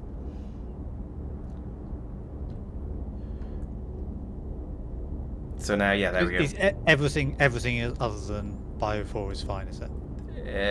Yes. I don't know how much backlog there is of any of these. Yes, it is. There is all of them going into the machines right now. I don't know how long the backlog will last for, but yeah, certainly it seems to be. That's Barco links then. All the rest seem to be basically fine. How many is teleporter? 10,000. Okay, that makes sense. It is a fairly another 5,000 big for thing. Arc link. Cool.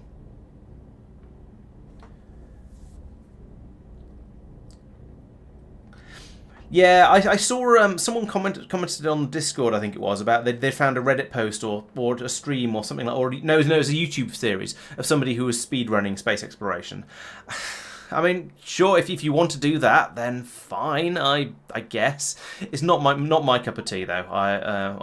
Or pint of beer though.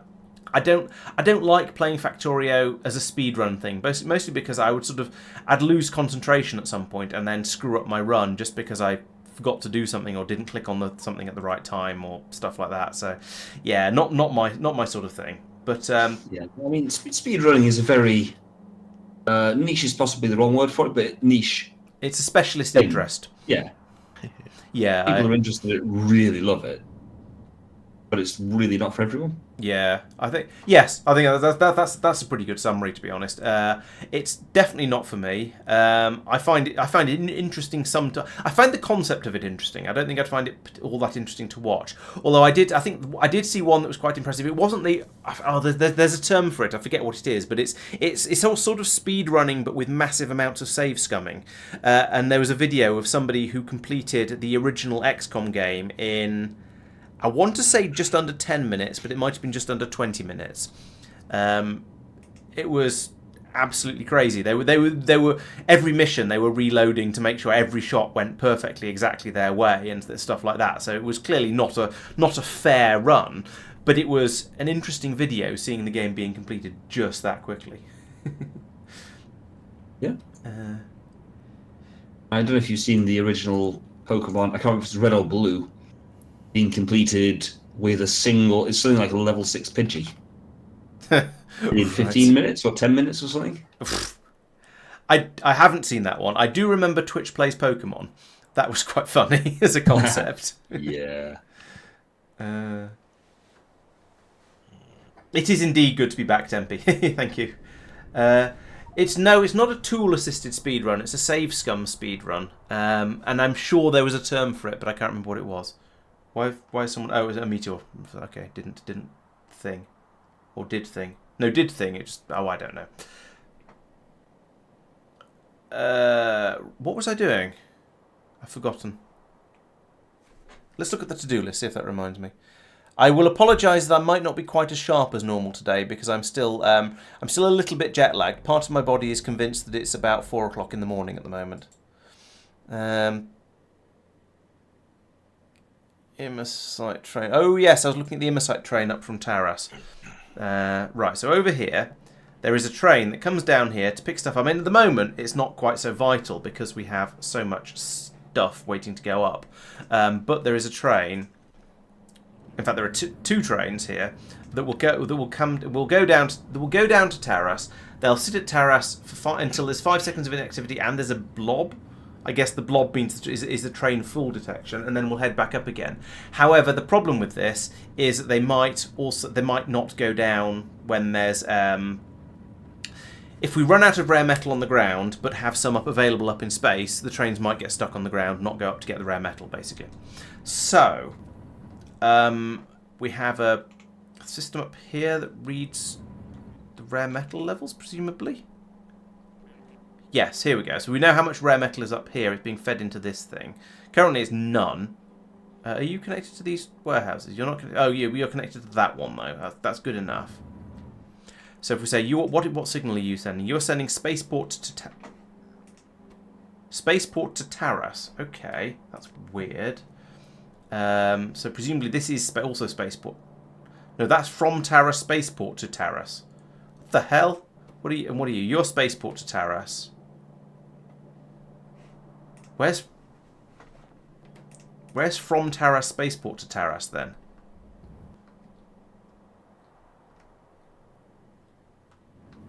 What?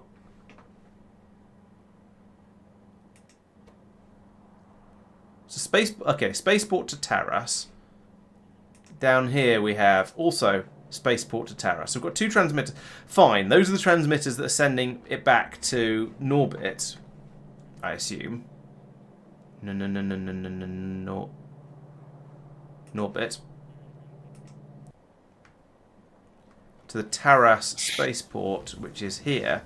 And that is receiving spaceport to Taras. which is wrong because that's not spaceport to Taras. That is Taras to Norbit, but I won't fiddle with that right now.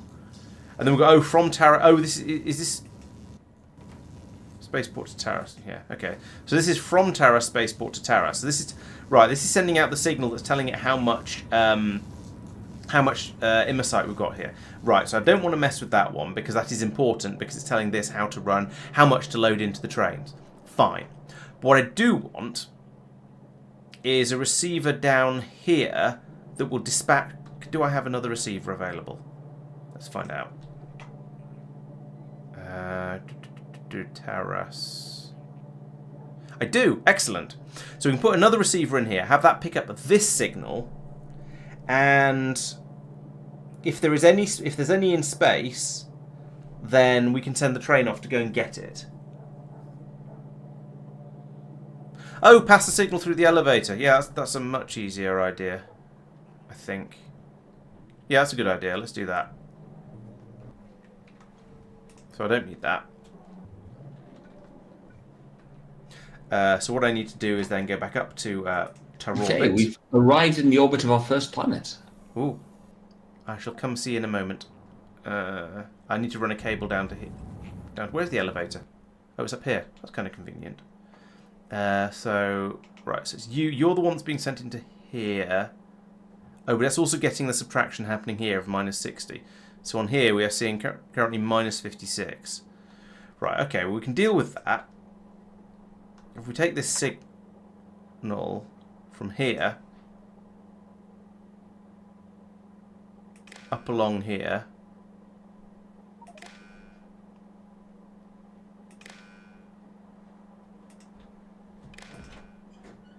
to there, attach. Sorry, yep. Goodness sake, it's so laggy. I can't attach this cable. Sorry, I just generated the planet service for landing. It's a 100% threat, but there is actually a sensible landing spot near the pyramid. Shall we place the laser artillery turrets first? I think it's a good idea, yes. Oh, I need to change my trousers. It's not that scary, Laurence. It is. Right, so that power armor goes there instead of this flight armor. We're going to put the flight armor back in here. He's wearing the blue pants. I have questions. No, I'll put on the purple pants now. Still got questions. Purple trousers. Right, okay, I'm ready, I think. Okay, ready? Ready as I'll ever be. Yep. My armor seems to be... My shields seem to be full as well, so that's nice. Okay. Right. Going down. Bum, bum, bum. That's orbit. That is not the Oh, right. You flew to orbit. I landed in the orbit. I wasn't applying brain. It was. We'll let Mike I drive. don't remember how to play this game. It's been a while. It's worth deleting that orbit surface. Landing. Actually, no, we're going to want to go back there to launch some satellites, potentially. I wonder if we shouldn't be using the artillery. Not just for lag reasons, but also just because it's going to scare up more biters. Tristan's got in. Oh. Yep. It's a mic generated one. He's got an efficiency module by any chance. Mike. Yeah, well, what can I say? I'm trying to come and help, but at this level of lag... Bad. Oh. Well, I want to come in anyway. Well, thank you, because you cleared out the... What's the name? Corpses. Laurence entering regenerate the surface. It's an E with Shrek ears. I've got a screenshot.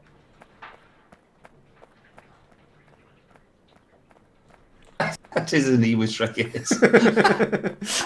That's a surprisingly good description.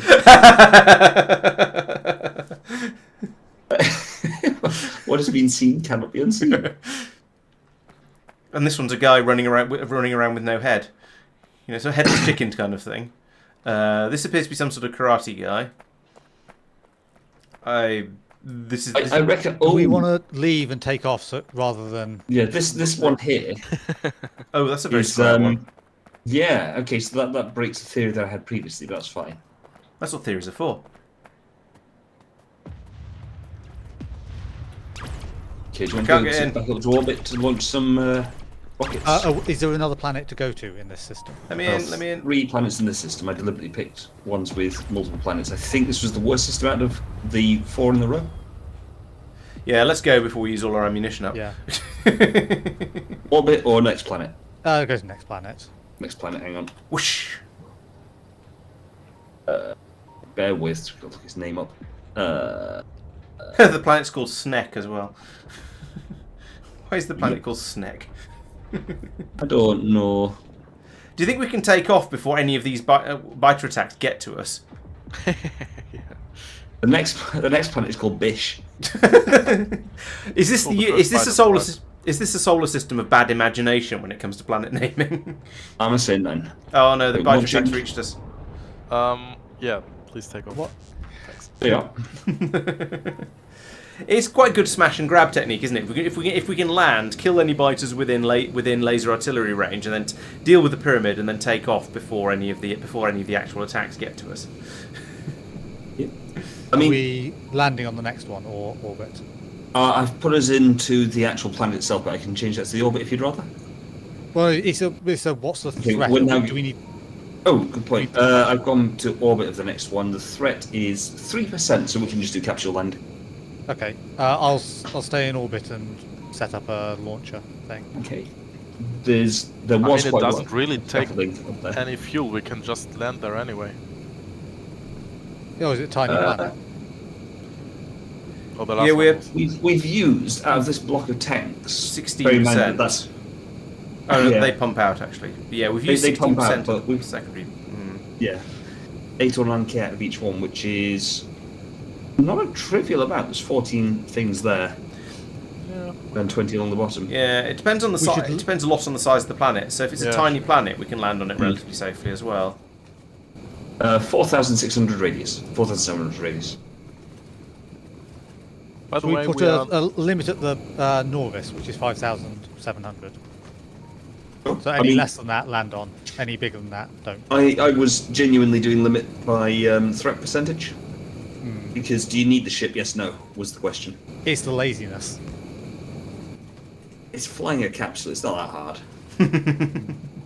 Laurence, do you want to take a look at the vitalic reagent production graph? Ooh. If you're telling me I want to take a look at it, then I probably do. And the ping where I pinged. Oh, one thing at a time. Vitalic reagent hour. 10 hours. Where's the product? Where is it? There it is. Press per. That looks like a. That looks like an impress. No, not that bit. It looks very impressive on the 10-hour graph, and it looks quite impressive on the 1-hour graph. Nice. Right, let's go and have a look at the ping. Shall I ping again? No, it's all right. I found it in the. Is that in the chat entire? history. That's where all Vitalic? of the glass is going. Yep. It's nearly a full blue belt.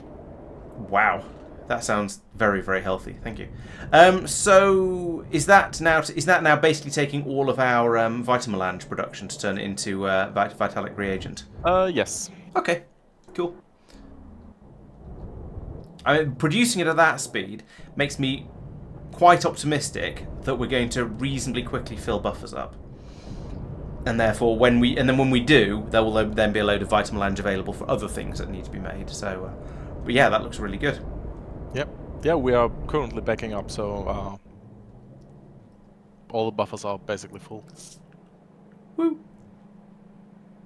Okay, sorry for this one, Tristan. You're going to stay in orbit and launch a few more, launch a few probes.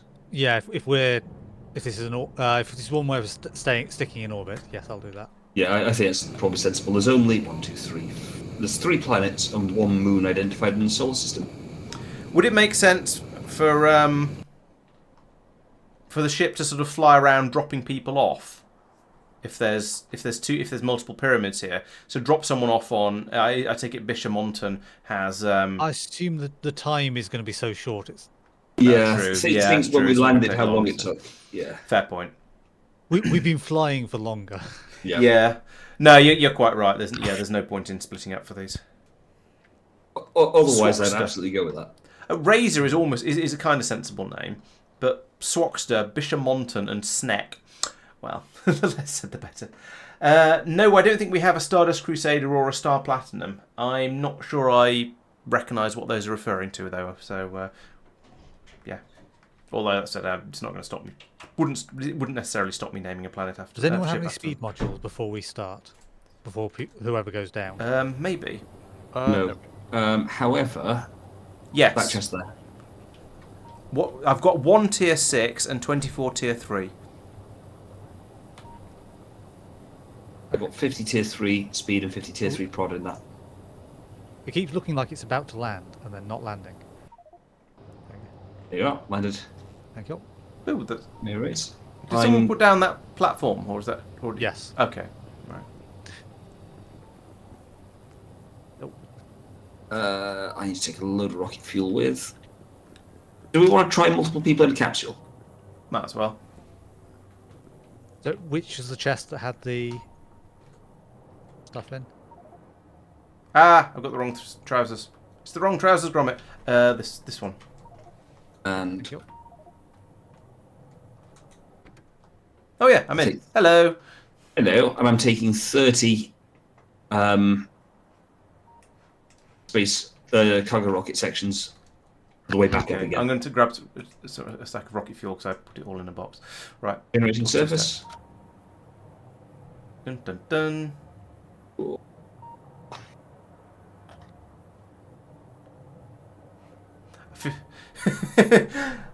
I feel like I should take a rocket capsule and some cargo rocket sections with me just in case of treachery. I'm not saying that you're large, Laurence, but you needed, as soon as you got there, you needed 2 more fuel just to take you down. It takes a lot to take me down. Okay. Also, the fact that you've landed this capsule on nothing, it bothers me slightly. I know this is space, and therefore it's probably just drifting there next to the spaceship, but it's got its landing legs out and everything. Ready? There we go. Ooh, down we go. Whoosh. I like that we go down by going up. Yeah. Well, down is relative. True that. Oh, that is not where I Where wanted to have be, you but put no. us? I tried to put us immediately below the pyramid. Actually, we're not that far away from it. It's not so bad. And we can just carry the thing with us. That's true.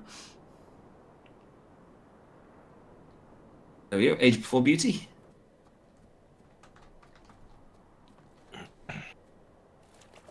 Fire! This seems woefully unfair. I forgot to bring a gun again. Prod 9 module. Have you already? Nice. Oh, prod 9. Okay. I was going to say Probably. there's nothing in the container, but if you've looted it, I looted it, yeah. I'll take the screenshot then, shall I? Yeah, okay, I'll refresh the service for you so there's no biters on it. There you are. Okay. Thank you. Welcome. Where are we? This is Bish. Bishop Monton. Okay. Thank you. New race. Right. That was ridiculously easy. I think that's the K2 personal defense weapon lasers, isn't it? Really. If we're playing vanilla space exploration, it would have been a bit more challenging. Do you have stone in your One rocket inventory? so far. No, I don't. If the answer is no, that's fine. Just checking because it gets Okay. damaged. Sorry, what gets damaged? No. So the rocks get damaged by things like the Tesla cannon. Oh, I see.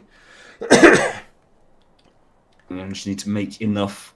We need 199 rocket fuel. How much do you have? Oh, I have 19. Oh, I've got 400 and we're fine. Okay. You're just trying to make Laurence panic, aren't you? Was it working? I was concerned. I did start thinking about how we would get how we would. Oh, cargo capacity is too high. Oh no, that is a problem. 65 over 20. Is that because you've got a huge amount of rocket fuel in your pockets? Possibly. If I get out, can you launch with that? Yes. Don't phrase it like that. I nearly clicked the launch button. But yes, it's all green now. Okay, I'll give you one more. Try putting it all in. what if you put it into the... Does it make any difference whether it's in your inventory or the capsule's inventory? Especially if it's something like fuel, which is I a don't used... think so. You've got to put... Hang on, YouTube's frozen for me. Just refresh the page. Yeah, it's just a me issue. The enemy's gate is down regular. That's all you need to remember. Right. This is awkward. Yeah, so it's because I've got spare cargo rocket sections, life support canisters, fuel cells, ammunition, things like that. Oh, in my inventory. right. Do we need to drop another launch thing on you? Let's... Can you put more... those in. Can you put more cargo rocket sections and possibly fuel in there and have it work? Or does that still count as inventory? Or is it still a maximum amount of inventory? Actually, you're right. You can put more fuel in there and it doesn't count. You need to get back in, I think, because otherwise the numbers are meaningless. Oh, no, because when I look at it, it tells me the numbers as though I was in it. Okay. This is awkward. So tell you what, how much do you need? Let's put those in. It might genuinely just be easier to, despite everything I said previously, to just land next time. Okay, that should... Yeah, it's because you brought far too much stuff with you, basically. Yeah, I sort of assumed... There's a reason I emptied my inventory. I think I took a bit of damage. I don't know whether that was from biters or from suffocation when I got out of the spaceship. You already were damaged when you landed, so I think Yeah. it's suffocation. Yeah. Okay, do you want to take that up and then send it back down for me? Can I do that? Can I send it down without anyone in it? I don't think I Yeah, I can. think so. It says That's cannot be enough. automated, but all right, I'll give it a shot. You sure you want me to take off without you? I suppose worst do case you would want bring to navigate it to the right place? So I've not set its destination. Fishermonton orbit. Is that not where we want to go to? Yeah, but you can Oh, talk so about it's Location, specific so you place, actually yeah, buy gotcha. the spaceship. Yeah, fair. Or in the spaceship, maybe. All right, so I'll launch then, shall I? You're sure about this? well, not really, but it'll be fine. Worst case scenario, you can just land the ship. Yeah. Or just fly off and leave you here. I mean, that works too. I mean, worst things have happened, let's be honest. Oh, jerky launch.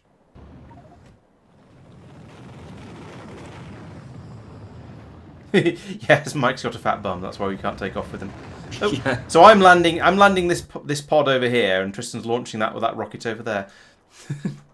Right. Well, it's Works. touchdown. I'm going to get back in the spaceship because Disable no passengers, so you can't... Right, okay.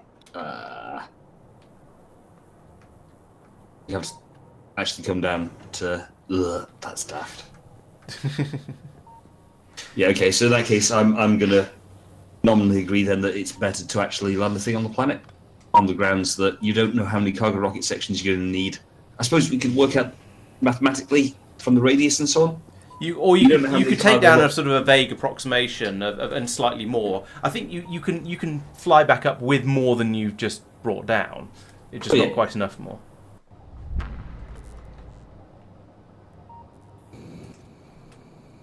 And someone's... Are you landing the ship for me, or...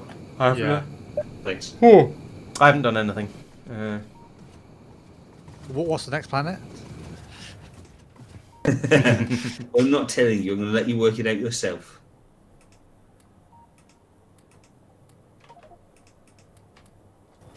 All right, I've put your stuff in one of the chests, Mike. Thank you. It didn't like my first landing place. That chest specifically. Thank you.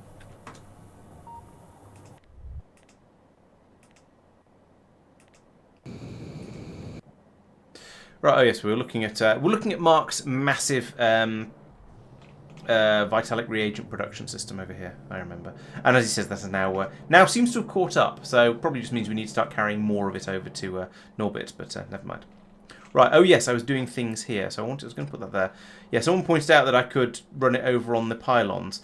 Problem is the pylons are all doing stuff, which makes that a worry. Also, which it's this bit. Yeah, I need to connect that somehow to This is tricky because it won't let me run a red cable, I don't think, from here. Let's try it again. Oh, it will. No, it won't. It won't. And we can't connect it to this bit. I can't connect it to that because it's out of reach. Maybe I should have left that receiver in down on the ground because this is annoyingly awkward. I can't put any belt in further up.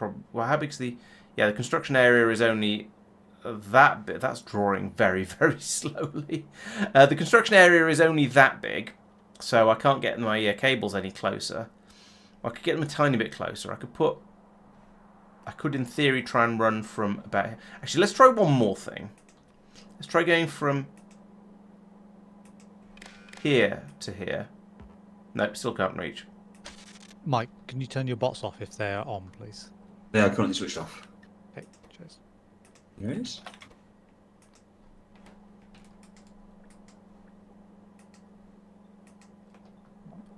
Right, so I can't...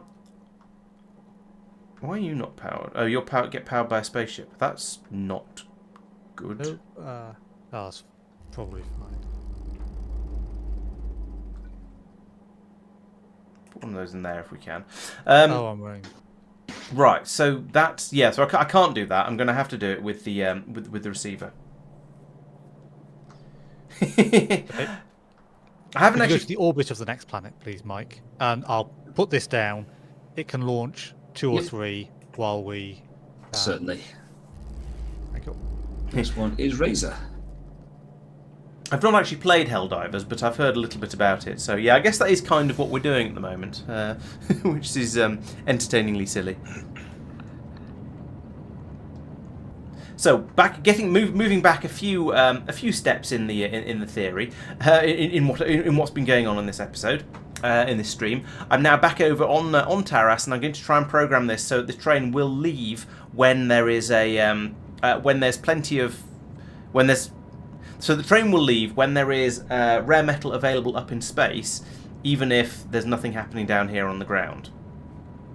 Actually, it should be even if there's only when there's no rare metals on the ground. So this is going to be slightly awkward. So let's see. We've got this transmitter here, which is sending out signals on the spaceport to Taras.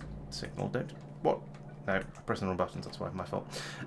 Spaceport to Taras, which is a silly name, but never mind. Spaceport to Taras. So we're now receiving that signal from there, which is currently... I don't even know. Let's link this up to a pylon so we can find out what's going on. So that was the last orbit with in this system with Okay.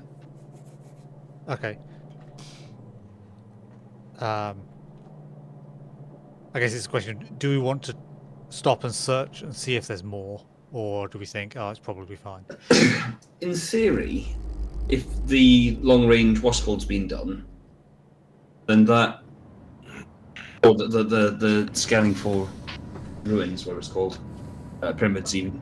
I don't know what Should detect them all. what scanning for ruins you're talking about. Uh, Well, how did we detect all of these ones with just? We found planets, and those planets had ruins. So if a planet has a ruin, it tells us. Oh, I don't know if there's any yeah. priority for it This one. selecting those by preference. I mean, I don't mind. We can hang out in an orbit for a while and search. It feels like we probably should do, in fairness. It would sort of be nice to have identified every single planet. Yeah. As a sort of a... Yeah, no worries. Okay, in that case, I'll continue to the Razor orbit. Actually, is there a better orbit? Yes, you're basically right, Doopy. That is essentially what I'm trying to do. So when there's no rare metals down here, but there is rare metals up in space, then I want to send a train up. So I'm just trying to sort of think through how to do that at the moment, and my brain is tired, so it's taking me a little bit longer than it should. And I can't remember how I did it previously on the other planet. First landing. Integrity check in progress. Mate. That's so slow. Ooh, we discovered a new moon orbit. Oh, that's because we've landed there. Sorry. Yeah. Yep. That makes sense. So I can. So basically, what we want to do, if the number coming off if the number on this transmitter, if there's 0 rare metals here, and the number coming off the transmitter is larger, then we want it to trigger. But at the moment we're transmitting. There's presumably a negative number being transmitted on this from somewhere as well, so I need to take that into account. The number being transmitted includes this, of course, which is unhelpful. So I can detect if this is 0. That's trivial. I'll just pass those over to a decider combinator. If the number coming back from if the number on the transmission is therefore, and then if the number on the transmission is greater than minus 60, 40,000, something like that. So what have we got up here? The other end of this, we have a minus 60 plus whatever's in this warehouse. So if we see 0 on the ground and greater than minus 60 overall, then we know there is some up here. So therefore it should run. Okay, that's reasonably straightforward. So I don't need that. What I need is 2 deciders. And if both of those are positive, then we need to send a dot out that way. Are you just sending a single dot? Yes, you are. So I need to run a green cable down from up here. So as not to... Actually, it could be a red cable. There's nothing else it's connected to. I seem to use red cables by default. I don't really know why, but it's a tradition at this point. Let's take that from there to there to there, there. You are to not do anything. Same for you and you. Right, so we're now feeding that down to here. And so we want to say if rare metals equals 0, then output 1 blob. Here we say if rare metals is greater than minus 60,000, output 1 blob. And over here we say if input is equal to 2 blobs, then output 1 blob, like that. So now we should see if I should now be able to hook up this to there and those two to there. And we now see that we're getting here we're getting an input of 57,000 apparently, because that's what's in here. So we've got so we've got lots and lots of rare metal at the moment, so it's fine. Down here we have some rare metal somewhere in the system, so we're getting a blob out. That's fine. Over here we're getting 1 blob input, but we're only 1, so we're not outputting it. So now that seems to be working as expected. Let's run that to there, and then to there. And that means now that if we have if we get to a point where we've run out of rare metals, if there's inactivity on the train, we will then send the train up to go and get some more. Right, okay, that's sorted. Phew. Right, so that should now work. We're checking to see if the warehouses are empty with that one, because there's nothing else on that network. It's just the 2 warehouses, okay, and the transmitter, but that doesn't put anything on there. Down here we're detecting whether we've got some anywhere, either in orbit or on the planet. And if we've got it somewhere and we've got none on the planet, then we know we've got some in orbit by, logic. If both of those are true, we then trigger the train to go. So I think that's all fine. What percentage have we played through? I think we're probably at about. It depends it depends on what your goal is. If you just want the spaceship victory, then we're probably 98% of the way there. There's probably a couple of researches left to do, and then we could try and get a spaceship victory. However, we're going after the archaeological victory, so that could be anywhere between about. I reckon it's more than 80%. Maybe I would estimate maybe 90% of the way there, maybe slightly more. I think it's kind of tricky to tell because I don't really know. Okay, Johan, well, thanks for joining. We'll catch you next time. And on Discord as well, yada yada, of course. Yeah, Mike, I could potentially take out all the transmitters and receivers and rename them and stuff like that. However, because there isn't a way to say where are all the transmitters and receivers on this network, there's a pretty high chance I'd miss something, or there'd be something that's working in a way that I wouldn't wouldn't take into consideration. So if I went in and just tried moving stuff around like that, I would almost certainly break something. So it's sort of, when you've got a system like this, especially when it was made by someone else, as you can see, this was that was put down by Marc. This one was, as was this one. A lot of the stuff up in orbit was put down by Mike. This system has now been built by 3 different people. Therefore, if I go in and start fiddling with things, I'm almost certainly going to break something that I didn't realise about. Yeah, would not be good. Yeah,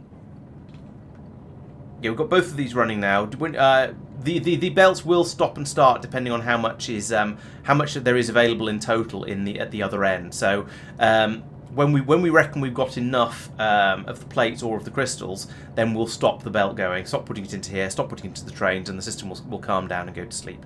So yeah, it's fairly normal for one of them to one or both of them to stop from time to time. This seems to be basically working as I would expect now, I think. I don't know if I'll be trying out Crust on stream. I've never heard of it. The odds are probably not, because I have so many games that I want to play, or I'm in the middle of and need to go off and finish, or are Factorio other Factorio related things that I want to try out and haven't yet. That I probably won't be adding any more random other games onto my to-do list, just because it's a bit full. But you know, never say never. It's quite possible. Okay, so we have loads of rare metal pouring out here. We're filling the train up. Once it's full, I'll take some more down.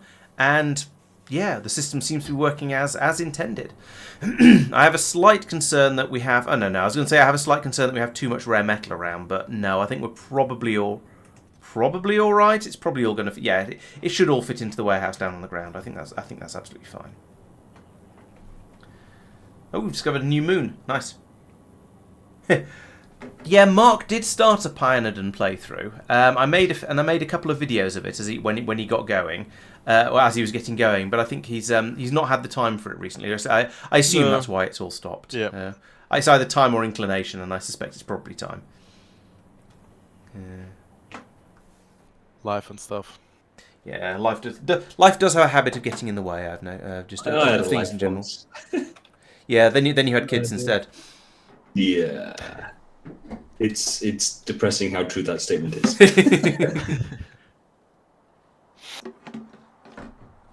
Oh dear. Oh, I missed a posture check. I think my posture was reasonably okay, actually. So, blah blah blah. Did I say? I think I said thank you to NX3 for the resub. If I didn't, I apologise. I'm saying thank you now, and also thank you to Hi-Bye for the resub as well. Yay, 2 months, nice one. Yes, welcome back. Thank you. Yeah, it was a great holiday, but you know, in some ways, it's still nice to be back. Although part of me thinks I should have gone for a much longer holiday, given that the cost of the flights was something like 2/3 of the cost of the holiday. But anyway, never mind. So where was I? Right. So I've done the upgrade the imite from train from Terra. So fine. Tristan's is the Holmium production is Tristan's problem. Fixing infant data pollution, that's been done. Use up extra solar probes on each launch. Yeah, so over in the Kaleidos orbit, there's a big pile of solar probes over there, and I feel like they should be. I feel like we should just launch them all and get through them all, just to get them out of the way and used up. But I'm not sure how best to automate that, because there's a slightly variable number of them.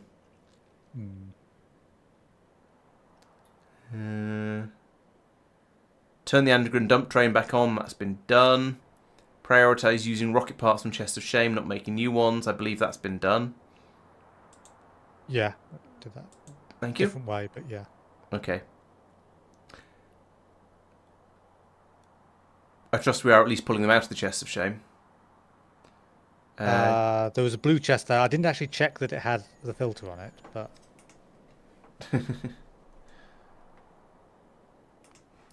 Check whether... Oh yeah, one of my... I had a feeling that one of my these trains might be on manual mode.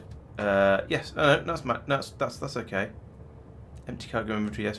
Oh, there's no core pickup stations for it to go to. Okay, yeah, that all seems to be fine. So that's why it wasn't, because you're not using the train limit. So that's why it's not doesn't have a flashing thing. Oh, okay. Which was the comment on the video. Right. Okay, gotcha. Yeah, that makes sense. Right, so that's okay. So I have now completed the to-do list. Let's go and see how the glass product transporting is keeping up over on in Norbit. Have we actually got to the point where we've got enough glass? Belt is full. Is the belt moving? Belt is moving, not flat out, but it's moving a bit in little stutters. How much does the big red spaceport have in the buffered warehouses? None. It's filling up. It's filling up the 3 warehouses. They've got about just under 15,000. Okay. Call it 14,000. So it seems to be fairly healthy. Entertainingly, because of this splitter in here, we've got the vulcanite on the outer sides of both belts and the glass on the inner side of the two, which is very strange. But I have run out of glass here in Big Red. Interesting. Okay. What's the ship up to is the next question for that. Ship is in Big Red, unloading. Is it unloading glass? Yeah, as well. Oh, okay. That's alright then. So it's just, it just needs to bring it over there and start it dropping off. Why is there a ship... Why is the Star Spear stopped here? Is there a ship that's not launching itself when it should? Have we got a problem with the Stardust ships? Got it sat here. What are you waiting for? Everything! Hurrah!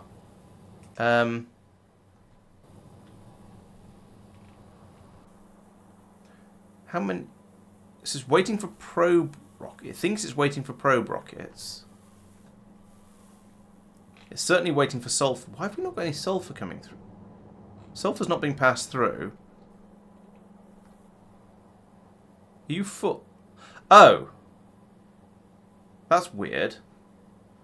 All of the sulfur has gone into the bottom warehouse and therefore caused a problem. Oh no, all warehouses are full.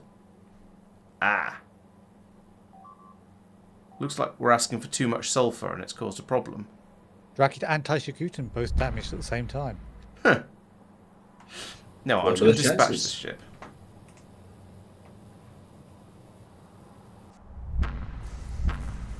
So there we go. Got another ship filling up now.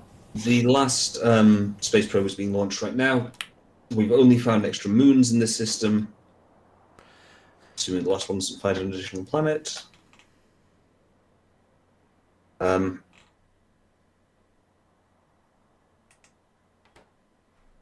We want to move on to the next system at this point. Why have you not gone to where you're supposed to Potentially. be? It's... so that was, I think, 10 launches. Mm-hmm. Uh, We found a lot of moons. Yeah. There we go. Yes, we do want to move on to the next one. Why was that not automated properly? That's weird. That makes me uncomfortable because it's done unexpected things. I'm sure the rest of the ships worked when I set them up like this. Ready to move on? Oh, I know what's the problem probably is. There's a couple of cables you have to put in, isn't there, because of things that don't thing properly. Right, yeah, that's why everything failed here. Right, so we need to have, we need a green cable going from here to the pylon, and we need a red cable going from here to the console. Okay, I can fix that. So we have a green cable going from here to the pylon. This is why it overfilled, and a red cable going from here to the console. Right, okay, I'm much happier now because I understand why it failed. So yeah, when you copy and paste one of these ships, you have a choice. You can either copy and paste it in with some little cog things that it thinks it's found. I'll show you. If I copy that, you see it's found these cog things across here, which are sort of fake entities. And so if you copy and paste it in with that, then you'll never be able to place them because they're not actual things. And so I can't remember if you can actually get rid of them or if they just end up getting stuck there and you just have the cog things there forevermore until you work out where they are and delete them. Or you can remove them like this. You can just place it, and it will automatically solve itself once the entity is placed. Oh, does it? I thought there's Yeah. a problem with that. No. There was a problem at one point. Yeah, just Right. leave it in, and everything should be fine. Okay. All right. So what I should have done is leave them in apparently, and then everything would have been fine. But I didn't. Yep. So okay, I'll do that this time. Because I'm going to make another one of these now. So we'll leave those in and see what happens. So yeah, I'd remove those, and I think those things and all the connections. These are the extra connection points on there. Yeah, so it's things like this point here and this point here and this point here, and so that's why I lost these connections. Okay, well we'll try it because I mean I do need no, I didn't want to look here. I do need an additional. I do want to make another spaceship just because you can never have too many.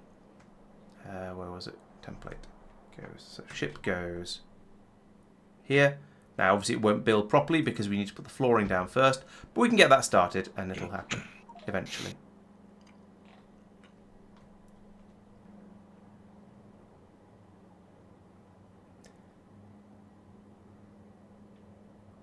Core chunk train on Tal. Yes, I did look at the Talos train. Yeah, there's no destination available. Yeah, because I've been enabling and disabling the stations rather than using train limits. So it's so that's why. Yes, it was indeed a missing cable, as you say. And now all seems to be well. That we'll leave that one to get built and then put in some more.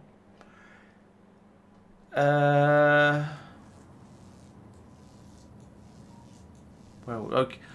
Yeah, I think the next question is going to be related to the naquium. Let's go and have another look at Talos. Not this part of Talos, but this part of Talos. And it's working. We have a supply of these things coming through. The belt here is running presumably flat out. No, it stopped. What is the problem? Have we run out of something? No, we seem to have some of everything. These machines are working. Oh, maybe it is working. I just couldn't tell because of the frame rate or something like that. Yeah, I think I just couldn't tell that the belt was flowing because of the frame rate. If we look down here, we can see that all of these machines... No, these are all stopped. Why are you sad? Oh, we don't have enough beryllium hydroxide coming through. Okay, so we do have a shortage of something. And we've got these machines over here that are supposed to be making it. Are they just not making it quickly enough then? Is that the problem? I think it is. Now, I think these aren't linked into under a beacon, so that's why they're insufficient. They're too slow. Now I think they were okay before because I didn't have productivity modules in them. Now I've got productivity modules in them and they can't keep up. So let's get rid of. Do I get rid of the prod mods or do I put in another beacon? Let's see if I've got another beacon first.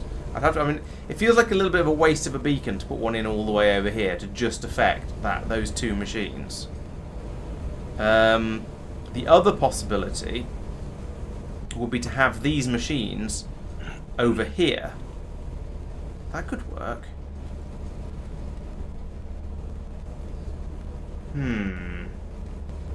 I'd need to make sure they got the priority inputs, though.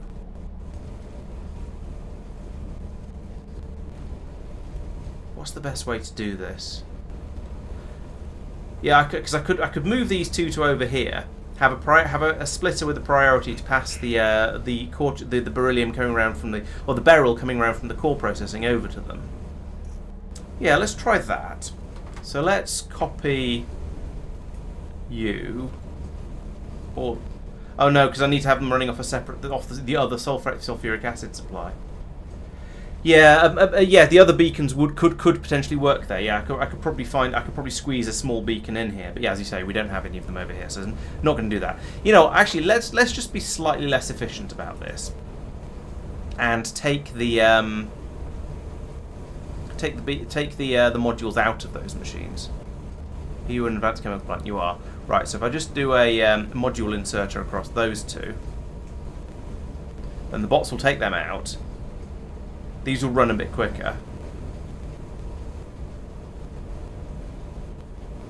And okay, it's not going to be quite as productive. We're not going to get that buff to the quantity we get out. However, they'll run much faster, so we'll get a lot more of the a lot more of the beryllium hydroxide through, and therefore maybe we'll actually be able to make some naquium. That'd be nice. Yeah, okay, regular. Yeah, you've sold me on that idea. Yeah, let's say, so we come in here, we say, so one of those does a speed boost of 40 and one of those does a speed debuff of 20. So maybe 2 of each. I think rather than 3 and rather than 1 and 3, let's do that. It'll be slightly faster, which is probably a good thing. And it'll be a bit more productive as well, which is definitely a good thing. That said, no, that one. No, not that. That one. There we go. Logistics networks. That's what I was trying to find. What have we got in here in the way of modules? Do we have any more of the tier 6s? Because, you know, I might as well use them. We've got a tier, that's a tier 1. Blimey. Don't know what those are doing there. Okay, we've got plenty of tier 3 prod mods there. What are you? You're prod 2. Don't want you. No, it looks like we don't have any high tier productivity modules, or unless we have an absolutely horrendous number of them over here. And if we do, that'd be quite wasteful. Actually, these numbers aren't that big. No, nothing spectacular down here. Okay. So has that been successful? Yeah, we've got those in. That should be a bit better now. The beryllium hydroxide hasn't filled up the pipe yet. However, hopefully that's going to be enough that, you know, these machines down here will start working a bit more. Yeah, there we go. That's running nicely now. This one over here. Oh, this one's not running. Presumably, yeah, we've stopped the input here because we've got enough of the powder. We just don't have enough of the refined because these machines are playing catch up. Okay, yeah, I'm pretty happy with this. It's not ideal because I broke things a little bit, but we've got this now running properly again, and we're not really building up a buffer in here yet in these pipes yet, but we'll get there soon. Did I have 2 tier 7 modules that I missed? Oh yeah, 2 prod 7s. Why have I got 2 prod 7s over here? Oh, that'll be from setting up the naquium processing, where we want prod 7s in absolutely everything, and I just overshot by 2. I could put 1 tier 7 productivity module and 3 tier 3 speed modules in each of those, I suppose. But now let's save them for when I do an upgrade of the for when I do my next upgrade of something around here, because it's bound to happen. I'm just having a quick scan over all the machines to make sure they are suitably productivized. Oh, what's Mike been talking about? The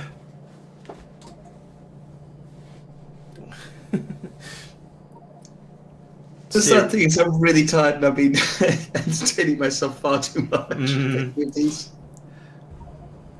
C4 is your serious putty, is it? Right. Yeah. Oh dear. It's not my fault we're still in flight entertainment. That's why I looked out of the window. View is rubbish. 2 stars. Yes, yeah, it's on screen right now. Yeah, no, I know. You're just reading the chat now. In fact, you're reading your own messages out of chat. I was entertained by them, and therefore you all will be too. Don't encourage him, Doopy. Drum symbol, yes.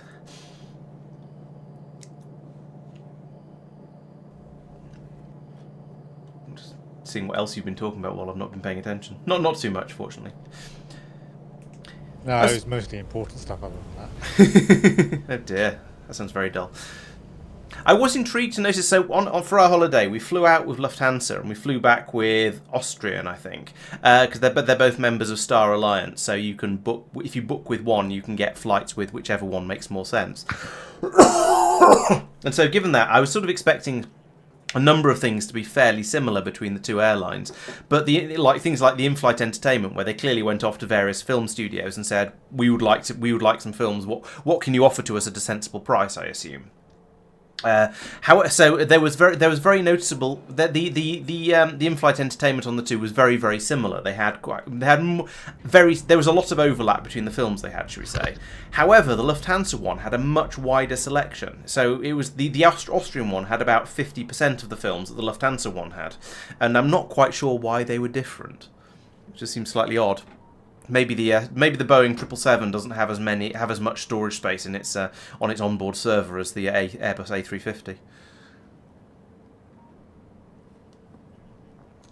It could be. I mean, genuinely, I'm reading a book at the moment about mathematical errors, hilarious mathematical errors that have been made. And the first chapter is all about counting time, where the way that onboard clocks on a number of aircraft work, or at least used to work, some probably still do, is that they count up a number of ticks, which is every millisecond or 10 milliseconds it counts up to a single signed 32-bit integer.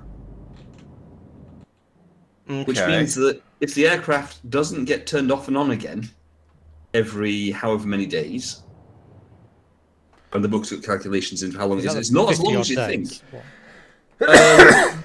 Yeah, basically. So you're saying planes have an epoch problem? Yeah, but it's would that be an epoch fail? Well, it runs out, at which point the generators will switch off. That does not sound ideal. It does not. Yeah, And came across that overflow at work, and so we implemented a solution for it. Mhm. So we had something that was counting at 32-bit. What are you doing with aeroplanes at work? I thought it was only cars. And buses and so on. I suppose the aircraft do have tyres. Right, I'm having a look at the graphometron because I was curious, and it looks like we're still having some issues with buffer filling up. So despite all of Mike's hard work, we still don't have any iridium. We're still a bit short of holmium. That's genuinely confusing, because if you look at the production graph, it's doing all right. And the thing is, you look at Kothar, it's churning stuff out. It might just be that we don't have... We're filling up buffers then. It could be. But yeah, if you looking at the consumption graph, that's very spiky, and the total amount produced and consumed are very, very similar. That's usually a sign of it being used up as fast as it's being made. Now, as I say, it could be that we're filling up buffers of various things further down the line. In fact, I remember I have this sort of vague recollection of looking at the production over here when I was making the videos of all the various different iridium intermediates, and they're all basically full. In fact, they're all actually full. So the train's not quite full, but it's sort of sat there waiting. What's the spaceship's looking like? Yeah, if the train's sat there waiting, then it means, and it's not full. Well, it's not quite full. Then that just means, yeah, but not quite. A miss is as good as a mile. If the train is not full, if it's waiting and there's nothing in the warehouse, then that means we've run out. So, I think, however, having looked at it down here on Norvis, I reckon we're in a sort of a big point where we're filling up. We're filling up. We're filling up buffers, so I reckon we've got to look at the 1 hour graph. I mean, there is a constant 800 per minute production, and we are consuming 700 in a spiky way, and the production is in a constant way. So, yeah, we're just filling up buffers until they're all full. Yeah.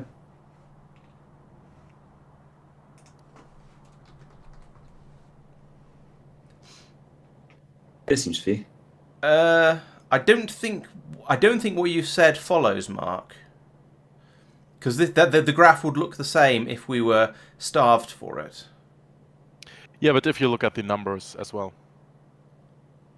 Oh, see, because it's 800 being produced and 700 being used. Yep. Yeah. Okay. Sorry. Yeah. Okay. That makes sense. Probably. Over an hour. Yeah, over an hour. It's probably all right. There's a chest somewhere that's slowly filling up with it at 50 per minute or whatever the difference was. 100. Yeah. 100 per minute. Okay, a bunch of warehouses. Yeah, no, that's probably literally what's happening. There are a bunch of warehouses filling up with iridium or iridium products or something like that. So, yeah, I think it's probably all right. But yeah, looking at the graph suggested it was slightly worrying. So I thought I'd report it because we haven't. I think yes, we're filling up buffers, but we haven't got to the point of filling up the buffers in the spaceport yet. So yeah, I think it's probably okay, but it's getting there. Yeah, I mean, looking at the 10-hour graph as well, it's now had quite a long, steady patch. Oh yeah, it's definitely being produced steadily. It's just is the steady rate it's being produced at sufficient is the question. And yeah, looking at the numbers again, it's probably not a lot is, higher, yes. but it is higher. yeah, yes, I agree. I think it is okay. A train has just sort of jerked past in about 5 moves to get across the entire screen. That's horrible. I was slightly worried about the Vulcanite, but that's shot up again now. So a ship has clearly just arrived, and I think it's probably unloading based on how that's going. Let's go and check that, because I don't want us to run out of Vulcanite. The Vulcanite's kind of important. That's all the way over here. Okay, no, it's not actively unloading, but we do have a full warehouse. No, we don't. We have a mostly full warehouse. We are presumably refilling. Can't tell. Yes, we are. The combination of lag and frame syncing means there are certain zoom levels where I can't actually see the belts moving, which is very strange. But yeah, that does seem to be working.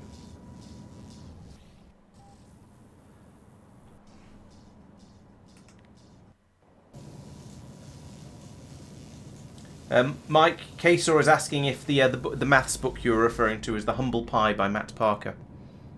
It is indeed, yes. Nerds. I believe I've heard of Matt Parker. I'm not familiar. I might have heard of the book. I'm not quite sure. Anchoring to orbit, Tristan. There's a little asteroid off to the side, which may or may not be helpful for you.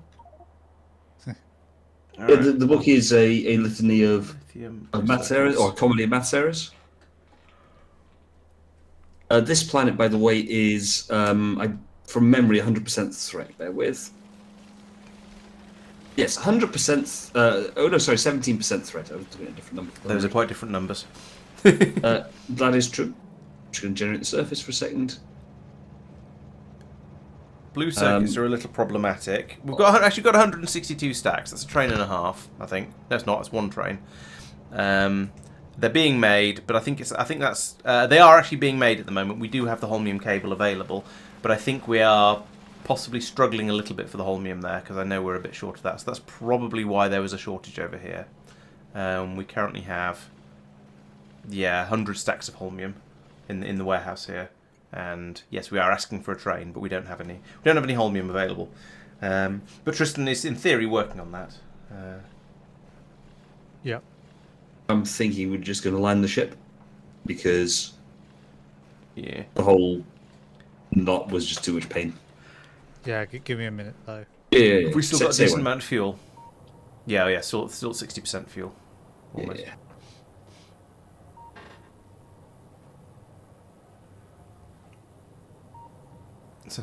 It's like a rocky start over there with putting down the launcher.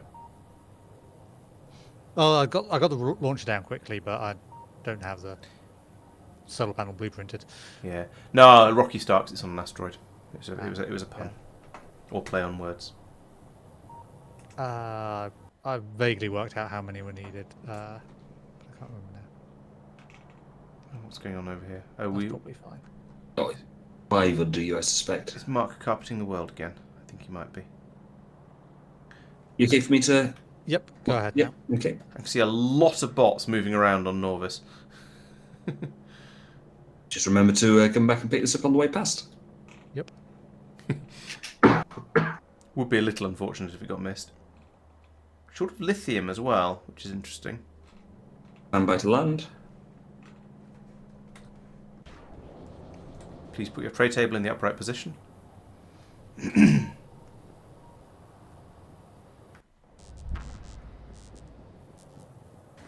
Mine. If I can run through the lag.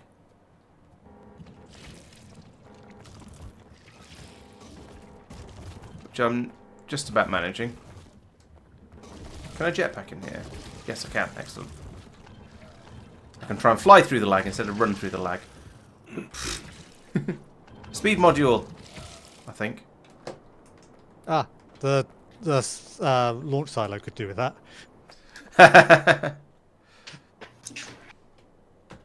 Genuinely, we've got to go past on the way to the next planet, so you may as well. Wyvern. Starting to see some repetitions in the little thing at the bottom. Oh, can't get. Well, it's generating moons each time. No, I think he means So the in the symbol puzzle. Right. inside the pyramid. A lot of the bottom ones look very, very similar. We'll have to do some analysis. I'll have a think. I assume someone took a screenshot of that. I did, yes.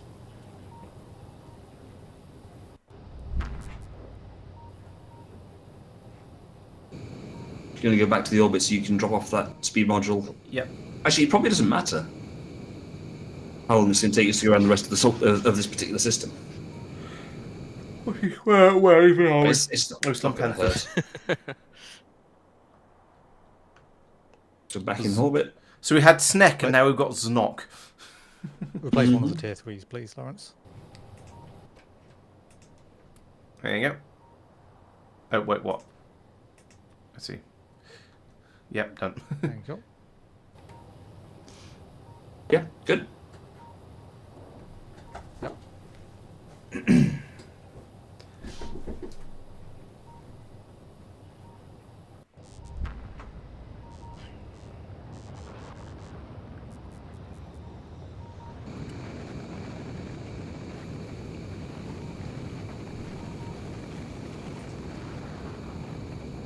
Meanwhile, on Talos, because we always have to keep looking back at Talos, because that's where everything breaks from.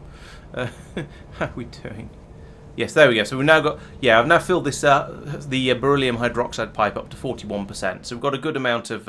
we are now making the beryllium hydroxide faster than we're using it, which is good. That's how we like things to be. And so we should now hopefully be making the naquium a little bit quicker as well. And oh, I see we've pulled through a load of crystals as well to go into the train to be taken off to parts unknown. Okay, fair enough. Yeah, because we do use those in at least some quantity over on the over in Norvis orbit. So I think it's probably worth having a look at the how all the science cards are holding up. So we've got 35% of the way through the teleportation research. Oh, and I'm curious as to what we're running out of at this point. So the deep space science is holding up quite nicely. The one we seem to be limited by at the moment. And I say limited. We're not actually limited by it yet because the science is still running perfectly happily. If we look in here, we can see that we've got a few of these tier 4 energy 4 packs in here, but they are the limiting factor at the moment. They're the ones that are going to run out first. So let's see why they're a limit. I mean, are they the production is just running of them. Oh, no. These two machines aren't running because they don't have enough of the previous tier of pack, which don't have enough. Basically, it's going to come down to holmium shortages again. It's holmium cables, yeah. So, unfortunately, we have a holmium cable shortage because we have a holmium shortage, and that's going to mean we're going to run out here fairly soon, unfortunately. We currently have plenty of holmium in the holmium cable production area. Train has just arrived to pick up holmium cables. I mean,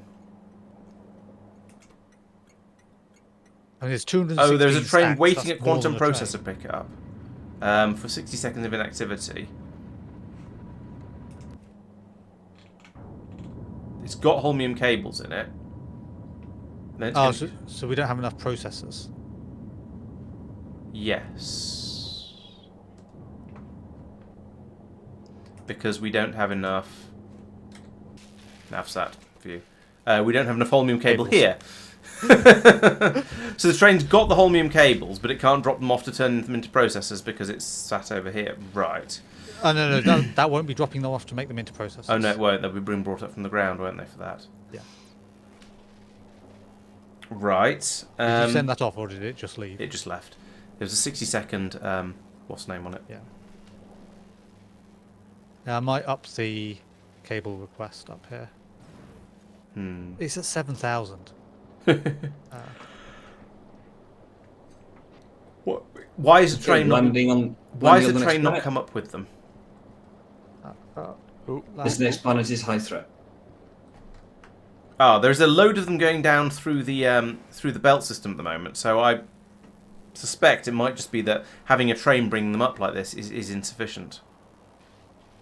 And then they're all getting eaten. Oh, they're all going into the process of production. Ready to land on a high threat planet. Okay. Yep. Okay. Ready. It's, Oh. I think it's the throughput of the. It's a green belt.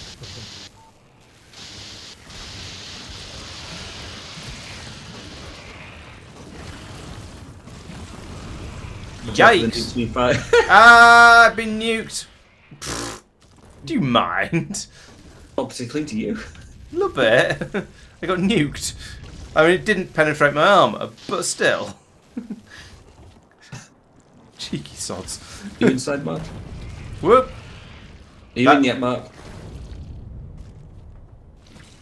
Another speed. Tristan's in. There we go. Is I someone like the gonna way come in that to clear?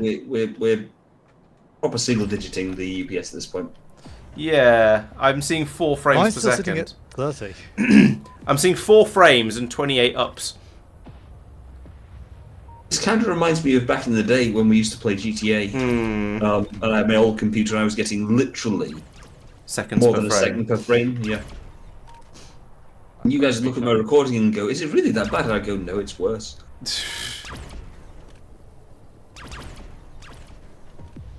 Right, let's go. Are we bringing Mike with us or not? I'm just throwing the stir on the floor. I don't want to actually place it down as paving, because I think that means it won't be deletable.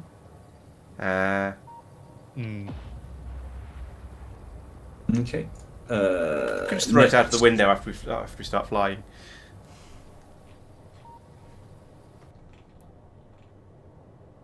Is there another one? Yes, there is. There's a knock. Oh, Orchid. That's, for me, the minor Laurence's game in 0.5, and I can't remember which. I don't remember Orchid, so I think it must have been yours. A nuclear artillery shell has just left the spaceship in space. Oh, Boom. oh, it hits. It didn't even exploded. I'm not sure what it hit, but apparently it did. It's actually left debris. Oh yeah. I have questions. That's just a slowly expanding cloud of radioactive gas. You now have answer. Oh no. Yeah, we're polluting space, I'm afraid.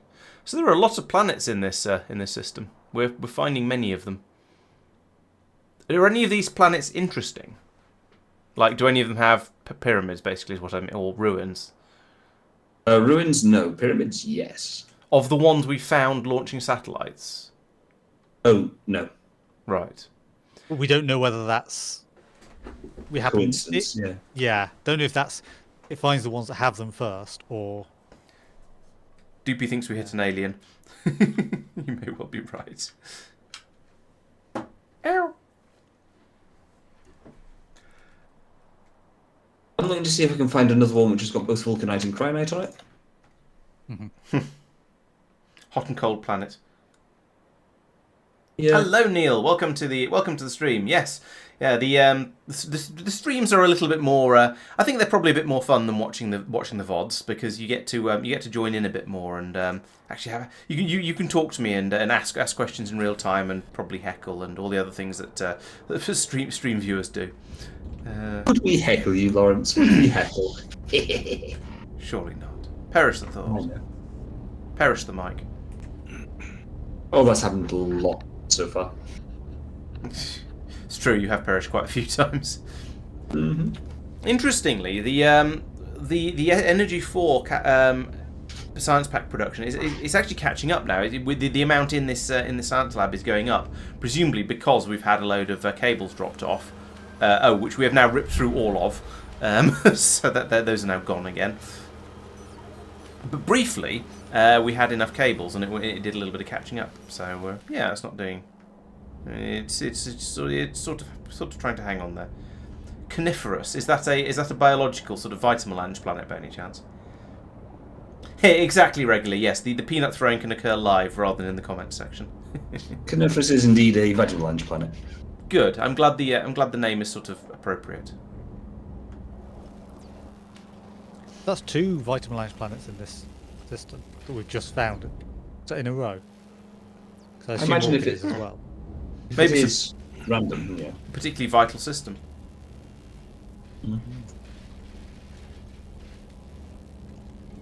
Just notice we. And that Orchid isn't. Oh. We are not producing significant data fast enough. Probably because most of these belts aren't fast enough, so I'm going to do a belt upgrade along Is that here. because we're catching up from it being completely out? Oh, probably. But I'm going to upgrade the belt anyway. You 'cause I can't want to. upgrade like that. I know. That's why I'm doing this. Just do half the belt, like that. No, not like that, you stupid... lag, damn it. It's even worse when it's the user interface that lags. So, I mean, this is the problem I have when I sometimes try and rotate things.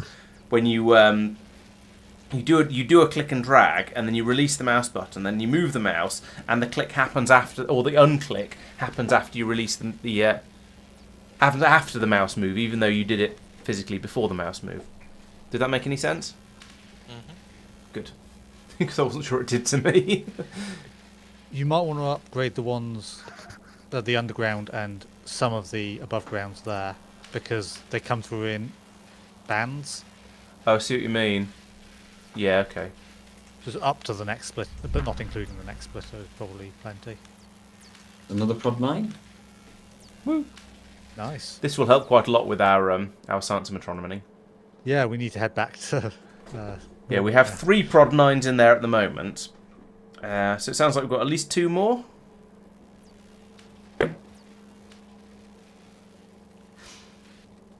The other possibility, of course, is to put the data, significant data on both sides of the belt. However, along here we've got, I don't know. I mean, there's probably no reason not to have them on both sides of the belt.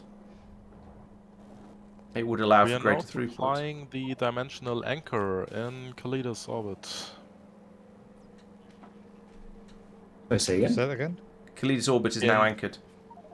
In Kalidas orbit, I just placed the dimensional anchor and it Charging. is charging, yeah. Yeah. And then Not flattening again. Yeah, but we're not short of power there. Okay. So we are producing more than we Yeah. are needing. I'm not sure. We're why using it's going 103 gigawatts and we're producing 107. That's ridiculous. It's painful. Yeah, but it says low power on it though. on. Yeah, But you're right, it's not low power. That's because it hasn't charged up. True. yeah, but it also. It's also, but it's taking as much as it wants. Yeah, strange. It looks like it looks like it's got a fluid connector on the bottom of it, That's just a yeah, bearing. no, but it doesn't. but it doesn't. No. Someone's just taken the end cap Oh. off our beam emitter. Yeah. Yeah. Educated guess uses a star's gravity well as a stabilizing point for a spatial anomaly. You've got your classic A to B wormhole thing. Well, the destination in this case appears to be defined by, I think it's 8 points on the Fenestra, but you need a point of origin. And whilst you can say, well, I'm here, there's a few interesting mathematical problems with that. So if you're using the dimensional anchor as a kind of point of origin calculator, Yeah, so the in Fenestra the no LED we thought Yeah, about but it the doesn't. It anchor doesn't. symbol. But it doesn't have power. So it's got no power. Ah, yeah, true. I think we need to power up the. Yeah, one of the things Even we LEDs need. take a bit of power. 10 Yeah. gigawatts. Yeah. So as I was saying in the video, I think the way to do that is probably going to be to use a number of the matter Yeah. generator, matter burning generators, because those are going to be. I think those are the ones that are most reasonable to actually produce a decent amount of power without needing either sunlight to be landing on them or a massive system of water and stuff, basically. I think they're going to be better than what are the alternatives? The alternatives are we use the antimatter reactors, or well, that's it. Stupid amounts of beam power. Oh yes, really stupid amounts of beam power, because it's what was it? Get 10 gigawatts, and it's a third of a percent. 0.3 or something. Yeah. Yeah, 0.3%. So we need 3. So what's that say? 10 gigawatts. So we need 30 gigawatts to 100, 3,000 gigawatts. And we make More than that. So it's, No. 333.3333. Yeah. I mean, Oh, if yeah, we more could than, yeah. couple this game with Dyson Sphere program, And just imagine how many energy beam injectors we'd need as well for that, and the energy beam chambers. That would be that would be almost as ridiculous as the sheer quantity of solar panels we'd need. We might run into fluid dynamics issues. Yeah, maybe. It's using fluids behind the scenes in those.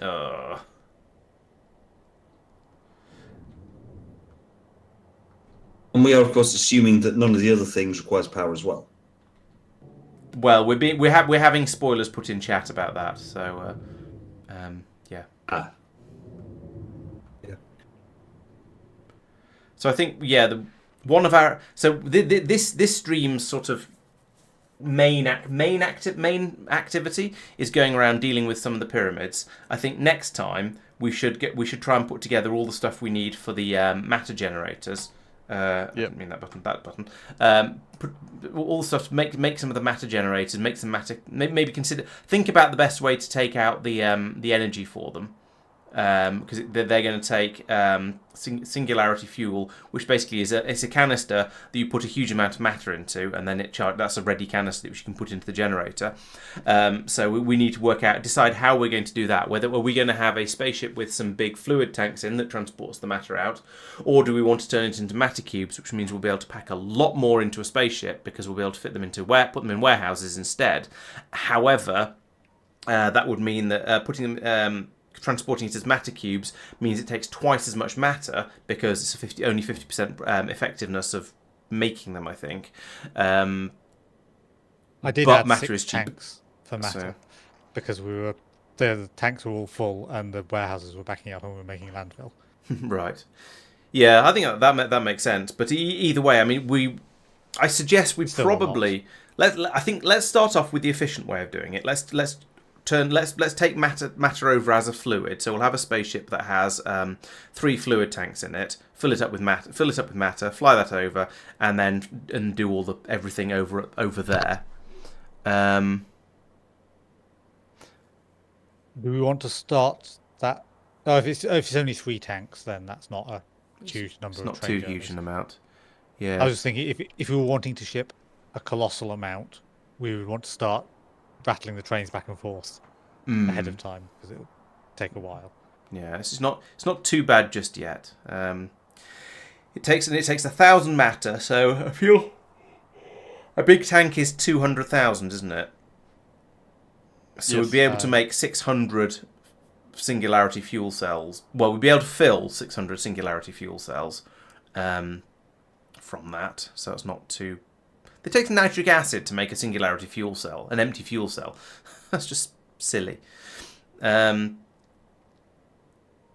we probably haven't got any of that in space. Mod pack is just silly. Yes, but that's a particularly weird thing to require. For example, I don't know, a DT fuel cell is low density structures and rare metals. That sort of makes sense. A matter stabilizer is a lattice pressure vessel, magnetic canister, AI core, energy control unit, and broad matter catalog. Okay, the matter catalog in there feels a little bit silly, but the rest of it kind of makes sense for making a container. Requiring nitric acid at this sort of stage for making a thing feels a little bit weird. Yeah, I sort of get the point of you're sort of in your head chemistry, you want a strong acid, but you don't want to use sulfuric because it's too basic.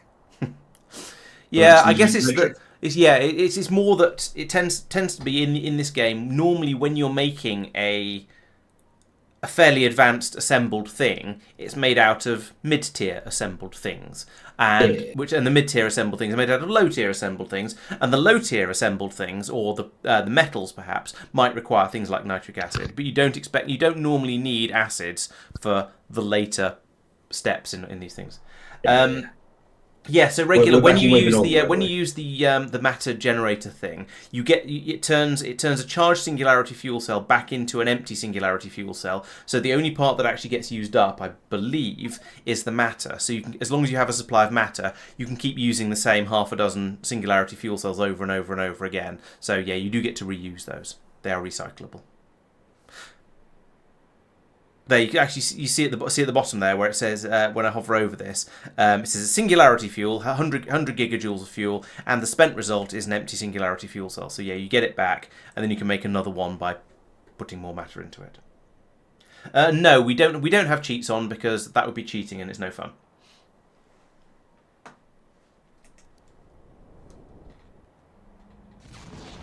Unless you count long reach. Does long reach count as cheating? And a few of those other sort of quality of life mods? Probably not. That's a whole conversation. I mean, it's not cheating.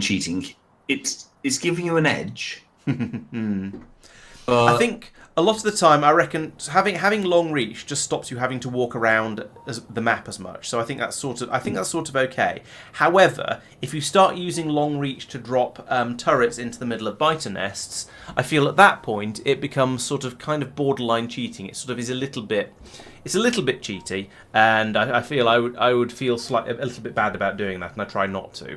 However, if it's just to make building things a little bit easier, especially in the early game, I think it's entirely justifiable.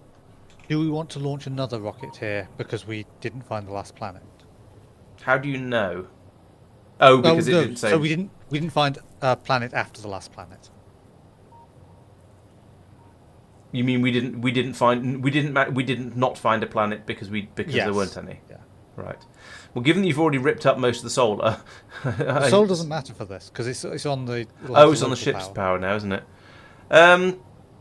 Sure. I mean, with the speed modules we chucked in there, it might be reasonably quick to launch another rocket. To be honest, I've not really been looking at it, so it doesn't really matter to me.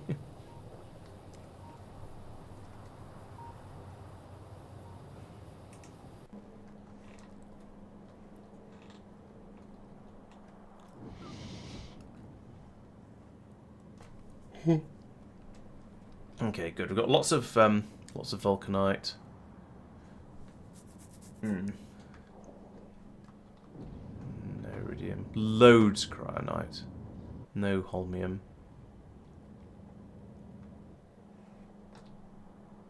Oh, we're out of vitalic reagent as usual, but I'm imagining that's just sort of being brought over or will be brought over at some point.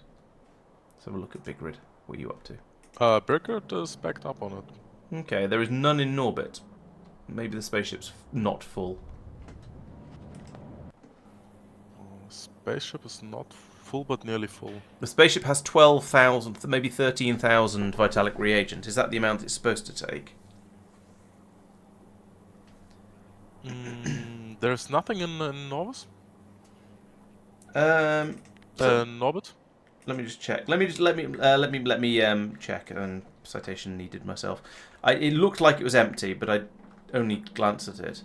No, there is none in the drop-off station.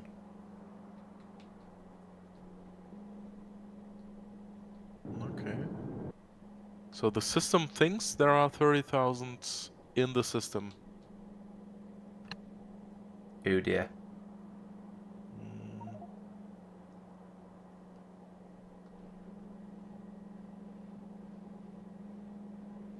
Yeah, I'm gonna have to dispute that one because there aren't any. There's some on the belt coming down here, but those aren't. This lag is horrible. Those will have been counted out over here because this is where they get subtracted from it. Yeah, so we're seeing the radiant contents pulse. So yeah, this is where they're counted out. So therefore, these ones over down here don't count. They've been counted out of the system already. So yeah, I think there's an error somewhere. Yeah, right.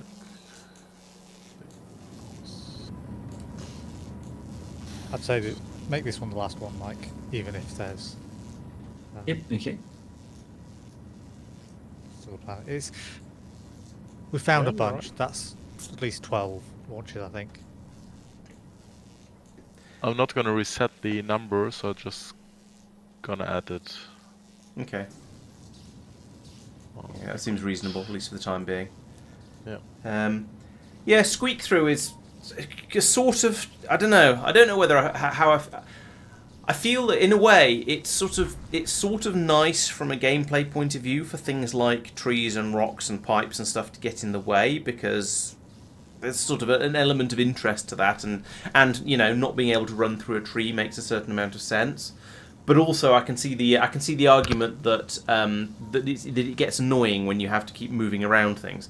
And having been playing space exploration for the last approximately forever, where you just use your jetpack when you can't get around things, means that my opinion on this may be slightly changed. Maybe if I start playing maybe if I play when I have a vanilla playthrough, I'll change my mind a little bit about that.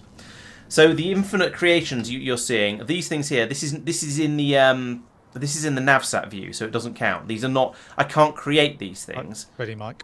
Get ready. But I can select them. But because I'm in the navsat view, I can select them, and I can select and put down infinite numbers of ghosts. But it doesn't actually create the things. It just tells the bots to come over and build them.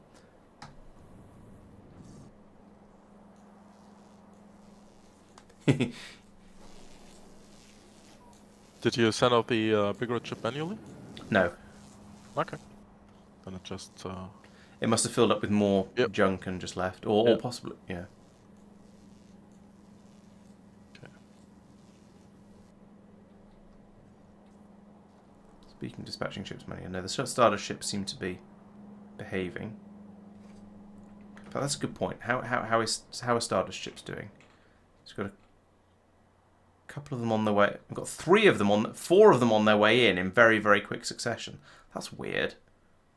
I don't know why that. I don't know why they've got stacked up quite so close together. That's slightly concerning. Over here, though, how are we getting on? So is this the first? Are these the first ships that have actually made it out here this entire stream? No, they're not, because there were some data cards in here from this thing beforehand, and possibly some dead batteries. So okay, so the system has been ticking over and working while I've not been watching, but we are a little bit. We could do with a few more. Yeah, we could do with them coming in. A few more of them coming in. However, when this one lands, it's going to fill up pretty quickly and then leave. Then this one will land. It'll take a while to fill up. And then there'll be some time, and then these will sort of bunch up and stack a little bit. So this is going to spread them out a little bit more once they start to actually arrive. How far away are you? You are still almost a minute away. Okay.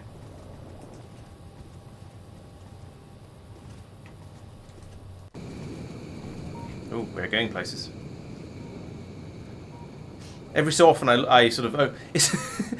Do you notice when Laurence switched over, those tanks were empty? Not quite. Or no, they looked low. There's 12k in each of them. Yeah. Yeah, they're Down to a quarter. because there's a pump. Yeah. But yeah, that doesn't help the situation much. It was more. It's more graphical. That means there might be less than you're expecting there to be available. Yep, I'm keeping an eye on it. Don't worry. Ooh, we found another planet in this system with a ruin on. Either that or my note-taking has been trashed. Ooh. No, my note-taking's trashed. Never mind, I've written them in the wrong order. Don't. It is quite pleasing in a way that with all of these star systems we're seeing have got as many planets as the Kalidas system. They are all full proper systems, and I mean from a what's the name, generative This one's only got procedural one generation. asteroid belt. Several of them have only had one yeah. asteroid belt so far. It specifically also has asteroid belt 1 as out on the outside. Yes. So we know there's only one. I'm reminded of that Doctor Who episode where they're back in the somewhere in the past, and the Doctor talks to someone who's talking about the Great War and says World War One, and he says, "What do you mean, one?" Yeah. But yeah, with procedural generation, of course, it's fairly trivial to have every star system be a fully populated one. But it's quite nice that we've come out here and we've discovered that this system does indeed have a decent number of planets and lots of moons. Harmonet especially has got 5 moons. Only one of which is of a significant size by looking at the graphics. It's not might have moons, but we're left because Harmonet had too many moons, so we got bored. Fair enough. And so none of the places we've discovered have had pyramids. Is that correct? Now it is only planets that have pyramids. We have discovered planets from these launches. Yes, but not any planets with pyramids. Not that I have spotted. Okay. Next, double checking. Next question: do you find all the planets, then find moons, or is it a bit more random? Or so did we find Hestia, Orchid, Harmonet, Znock, Sinon, Wyvern, and Hades, and then Ishmir here? Yes, Ishmir is a moon here. In that case, no. We found Ishmir before Orchid. Right. Okay. Fair enough. Okay. We found moon, planet, and then moons. Right. Okay. I hate moons afterwards. Is Ishmir? No, Ishmir's a big moon, but not as big as Orchid. There's Anudrius and Abaddon as well. Were found before Orchid. Yeah. Okay. Those are tiny. I was going to say, just looking at the pictures, I could believe that Ishmir is bigger than Harmonet, even though it's a moon and planet. But it's let's look at the numbers. 448, 468. Oh, they're within 20 tiles of each other. Very close, but yeah, smaller. Technically. I was just hoping to find a planet that's smaller than a moon, just out of idle curiosity. Yeah, you can only find a moon after its parent. That makes sense. But I was wondering if you're guaranteed to find all the planets in a system and then start finding the moons in that system. And it seems that is not the case, which is fair enough, I guess. Because yeah, I wouldn't be surprised if we found some of the moons of, say, some of the bigger moons of nearer planets before some of the more distant planets. What orbit were we launching from, Mike? In that one. Yeah. We were... Oh, Wyvern, presumably. Wyvern orbit, yep. No, because that's further out, so... Laurence moved away from it now. Yeah. It's further out than most things. But, I mean, in fairness, what you don't entirely get off this is... I don't know how sort of to scale the drawings are, but are these all... Is this a solar system where all the planets are really tight in towards the centre? Two of the 3 moons we found at the start were around Hestia, which is the closest in planet. So there probably isn't a proximity thing where it favours closer ones. Okay. Which seems fair.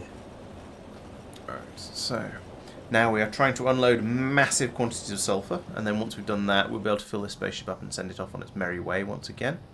You can see here, because the sulfur is so much more compact than the crushed naquitite, we're just the warehouse is staying completely full, and almost as soon as we remove a free up a space and a free up a stack from taking all the sulfur out, boom, it just immediately fills up with the crushed naquitite. But that's fine. We're resigned to that being the case. We have taken out impressively over here. We've more or less filled up this spaceship, and we've taken out, and this is still these warehouses are still virtually full. That's actually quite impressive. I guess it's been being pulled slowly enough out of here. Yeah, I don't know. Well, we've pulled all of the all of the crushed naquium out of this, or crushed naquitite out of this warehouse. But we're able to keep these ones topped up almost to a. Actually, that's it. These are. It's 500. This one's only at 400, which is interesting. This one seems to have emptied a lot faster. But anyway, the ship is now presumably full, and that one's about to disappear. And then we'll have another one appear almost immediately. because they were stacked up out in orbit. Now I've got more stuff to unload, and then we can then now take another big healthy chunk of this crushed naquitite out of here. Trains over here seem to be keeping up quite nicely. We've got a nice. We've had, as far as I can tell, we've had an uninterrupted stream of naquitite coming out there. Up here, we've still got a couple of one and a bit. Well, we've got one train queued up and one unloading. So this seems to be going pretty well. We're producing the naquitite really quickly over here. I guess we had quite a long time of the system being essentially idle and asleep for it all to build up in all the mine areas, so the trains can be able to bring in plenty in nice and quickly. Yes, Hypnos does sound a bit fun. There are a lot of quite silly planet names in this mod pack, and some of them are at least a little bit entertaining. Okay, that unloaded fairly quickly. Maybe there was less sulfur in this ship. It's filling up. Yeah, it's filling up pretty quickly. We've got interesting. Yeah, there must have been a lot less sulfur in this one. Oh, this will be the the previous one will be the one where it had the glitch and overload and was filled and didn't stop filling up, and then I've fixed it, and that's why things are a little bit funny. So these ones have now got some rather they haven't needed to bring out quite as much sulfur because we've had enough out here for what we thought we needed. Oh, sounds like we're about to launch another probe rocket.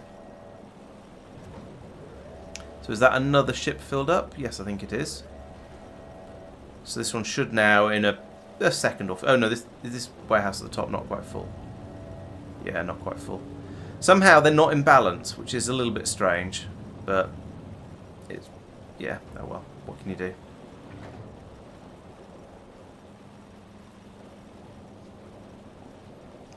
It doesn't take a huge amount of crushed naquitite to fill up the stacks in these warehouses, because as we've discovered, only stacks up to 20, which is not very many.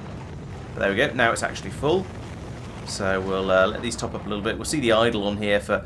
There's a counter in here somewhere. One of these counters that will detect when the ship all these inserters have been idle for a certain amount of time, and then as you can see, the ship is about to disappear. Blip, plop, and then a new one appears just like that. And yeah, there's only about 15,000 sulfur in here, so it'll unload fairly quickly. I don't think it's the belt lengths, because there's a much bigger, there's like 50 stack imbalance in here. What I think it might be is possibly due to dead batteries and maybe memory and maybe data cards going in unevenly. I feel like I've seen more dead batteries in the bottom warehouse, and so that could throw it off a little bit, because if that each time that happens, that would be 20 crushed naquitite that doesn't need to be loaded into that one. So that would be my guess. I'm not really sure though, I have to admit. Right, so now we've got to the point where we have depleted the supplies in all of these, and we're now just loading it in as fast as it can be made. So this is sort of where I expect the system to be when it's running. So all of the production systems over here are running flat out, and then then everything that's being made is being put straight into the spaceship, with these buffer chests, buffer warehouses only really being here in order to catch that sort of little bit that's being made while the spaceships are swapping over. Do we still have any in the queue? Yes, we have Star-Lord is about to arrive here and start queuing. So this is now got to the point that I wanted it to be in before, where we have slightly more ships than we have capacity for, and so we are bringing all of the produced crushed naquitite out from here, and it's being taken away as fast as it's being made. So I think that's a pretty good position to be in. Sulfur not being unloaded. Did anybody do the meta stabilizers yet? Do the what, sorry? Oh, meta stabilizers. The meta stabilizer. I don't think so. Okay. Yeah, so the belts down here are playing favourites again, which is unfortunate. So yeah, because loaders play favourites, we've got essentially we're pulling all of the sulfur out of this warehouse to go down this belt over here, instead of pulling it evenly from all three of them. So if it was only sulfur, I could put a circuit condition across all of these and tell them to only run when there's less than a certain amount in here, but because this is holding lots and lots of different things, that doesn't work quite so well. I could say we only unload when there's less. Yeah, let's set something up here, because that is potentially, it's not going to cause serious problems, I don't think. Well, it's going to cause minor problems, because the ship won't leave quite as soon as it would otherwise, because it can't unload all the other 1600 sulfur from here. So yeah, let's do this. And say along here. Are you connected to here as well? Yes, you are. That's 4,500 sulfur. Oh. Okay. Run when sulfur is less than 2,000. Which one to set that on? Presume this one. Yeah. So this will make sure that these only run when there's less than 2,000 sulfur in here minus whatever we're doing over here, the 15,000 over here. So when this drops down to about below 17,000, all of these should run in sync. And so this will allow us to pull the sulfur out of all of these warehouses, instead of just having it flow down out of this one down here. We could get some funny shenanigans if we get too much of other things in here, but I think this is probably going to be all right. We'll see. Ooh, rocket launch shadow, nice. Come on. Oh, it's got down to 16,000. Oh, which is apparently 3,200.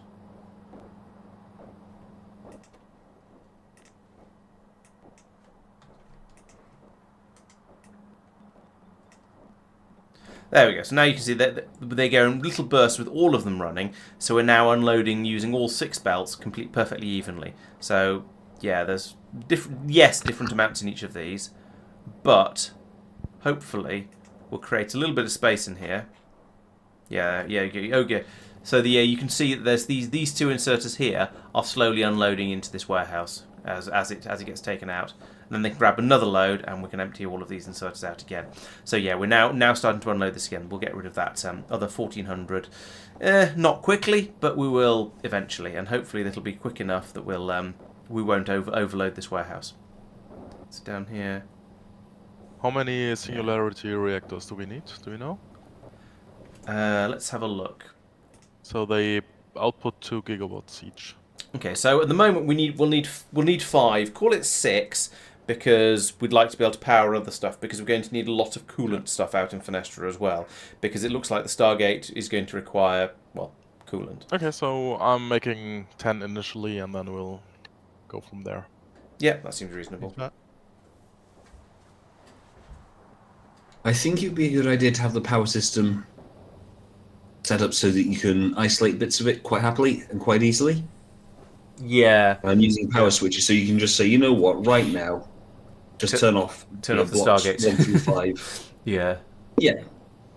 Because the question is, how do the generators work? Do they just produce the power that's needed, or like a reactor? Or do they burn it all the everything? time?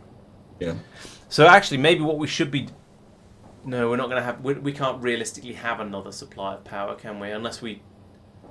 Landed in orbit, waiting for Tristan, to deploy the thing.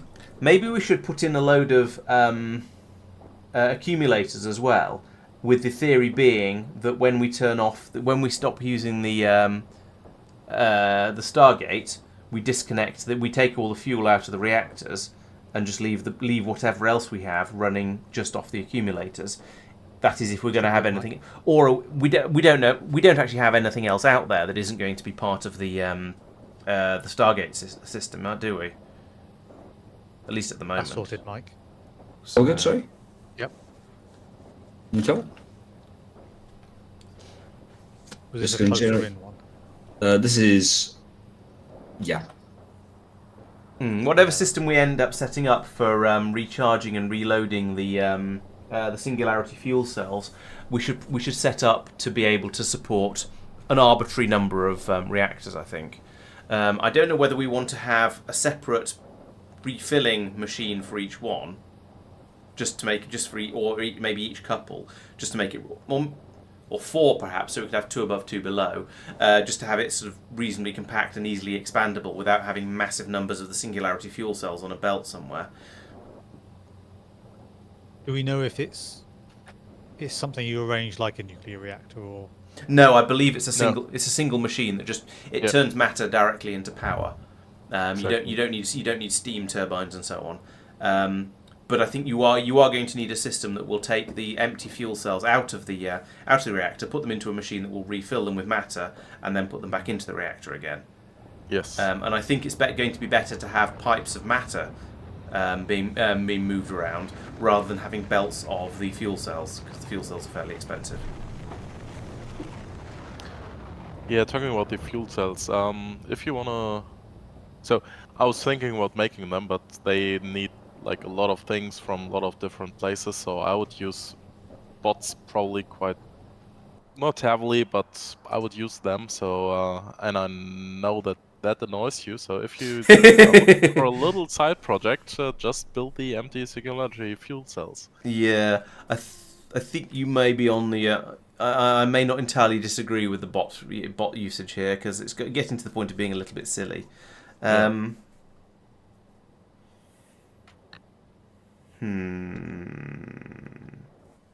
Yes, there's the broad matter catalogues are going to be. The thing is, we're getting to the point where things are both. Recipes are awkward, requiring all kinds of weird things, but they're also requiring expensive things like broad matter catalogues. So I don't want to send over a train full of broad matter catalogues and then have warehouses and belts full of them when we're only going to make maybe 200 of these fuel cells. And sending a train over with 5 seems a bit daft. Yeah. And even then, you're still going to end up with lots stored with lots just sitting on belts and things. Yeah, there's going to be elements of bot mall in there, but let's see along here. So the lattice pressure vessels I expect are on the belts. Magnetic canisters. They are not. I'm currently bringing them there. Okay, they will soon be on the belt system. Magnetic canisters probably could be. I'm not certain, or then we might maybe make. I'm not sure. I think we're bringing. I don't know if we're using them for anything at the moment. We might have to bring those up from the ground and put them on the bus. AI cores definitely are. Energy control units, pretty sure they are. Broad matter catalogues, definitely not. Energy control units, again, yes. Immersion plate, yes, definitely. Nitric acid, no. We'll probably have to make that on site, which is going to be annoying. What's nitric acid made out of? That's rare metals, ammonia, and mineral water. That's going to be really annoying. Maybe we should be making this on the ground. No, it is too many intermediates to take back down, or too many awkward intermediates to take back down again. I wonder if an atmospheric extractor works in space. I think you cannot place it there. Okay, thank goodness for that. To be honest. Right. We are definitely, yes, we're making magnetic canisters over here. Oh no, we're bringing magnetic canisters are on the train system, so we can have those brought in by train. They're being made over in energy science, I think, but it's reasonably acceptable to just bring a trainload of those over. Oh, this lag is horrible. Sometimes I can't. I can barely tell whether I've scrolled up or down.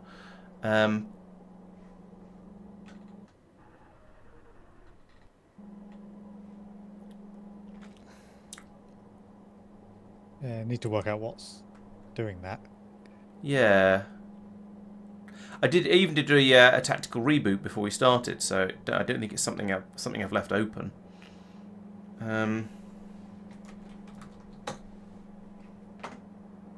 Why am I suffering? What's maxed out? I'm using 19 gig of memory. That's fine. Do I need to start opening things so that my PC slows down? I mean, the answer to that is just drop the game speed. But yeah.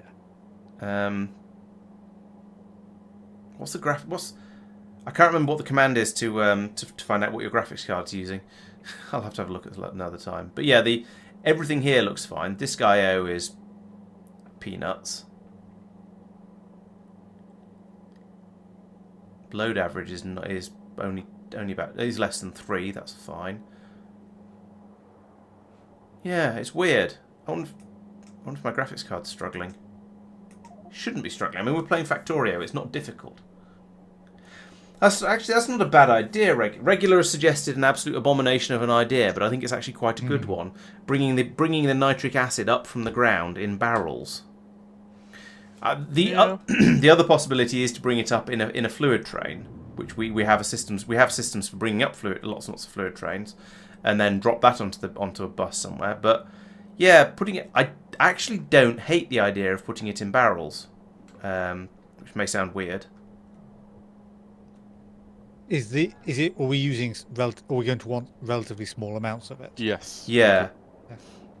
Yeah, that's what barrels are for. Oh yeah, 50. Yeah. So one train is more than we need. Yeah, because we're probably we're probably only going to make a few hundred of them.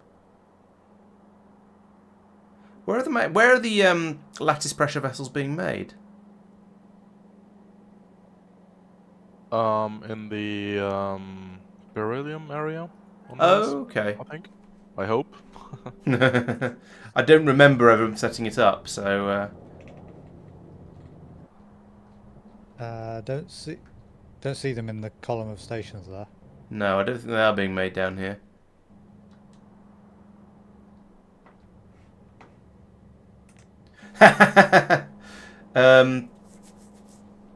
Doopy suggests we should shoot it up with delivery cannons, or shoot the barrels of acid up with delivery cannons. No. Yes, I think the recycling station probably handles barrels. It certainly handles Marc. full barrels with certain things. Oh.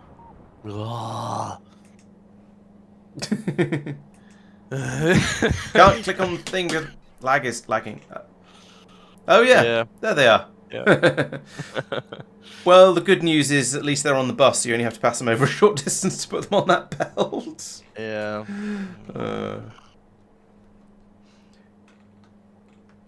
I don't know where you were actually wanting to make stuff. Yeah, so down here we have we're dealing with barrels of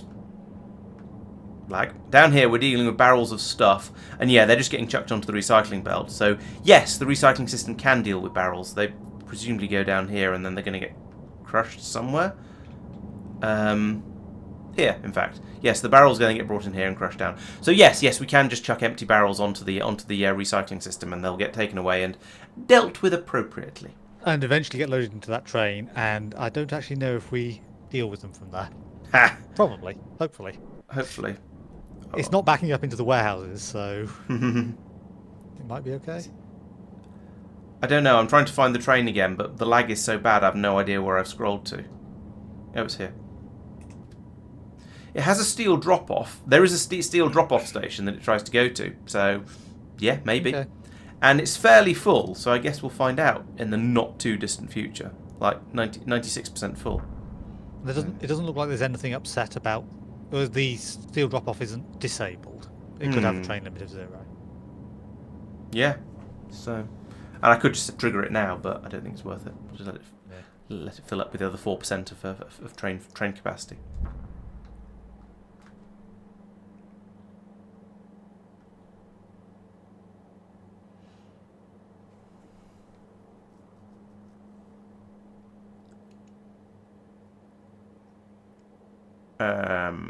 I've forgotten what I was doing. I'm going to have to stop soon. I can feel the jet lag sort of flowing over me. Are we making the steel back into barrels? We are making steel into barrels in other places. I suspect we're probably... Are we landing somewhere, Mike? Oh, God. He may well have warned us, but he's muted, so he didn't. Yeah, I was unmuted, wasn't I? I was just wondering why you guys were ignoring me. It was very peaceful. Yeah. Landing.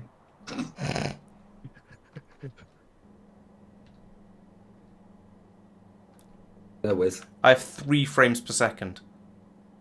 Oh, it's gone up to 10. There we go. Landed. Let's finish off this spaceship. I don't know if I actually need it, but let's put one in anyway. There we go. Yeah, the steel is being made into barrels in certain places. I wouldn't like to say whether it's being made back into barrels, whether the same steel is being made back into barrels again. It's not impossible.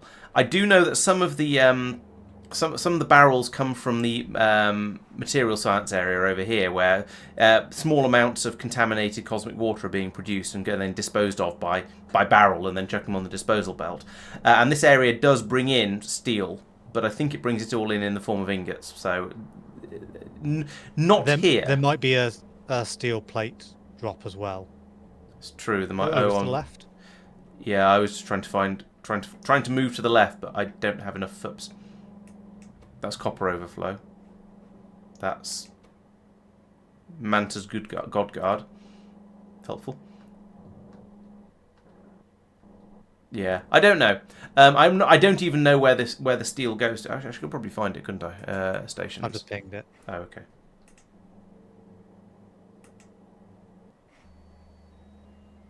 Okay. So yes, the steel does go round and round in circles. It gets turned into barrels. Filled up. The barrels get filled up with gunk and put onto the disposal belt. They get turned, the barrels then get crushed down back into steel plates that are brought round here and turned into barrels again. Lovely.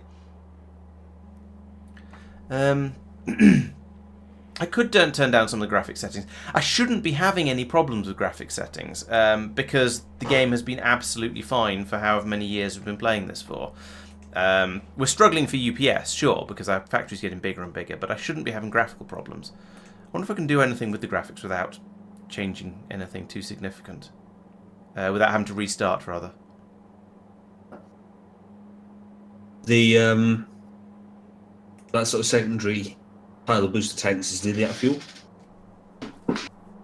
Okay.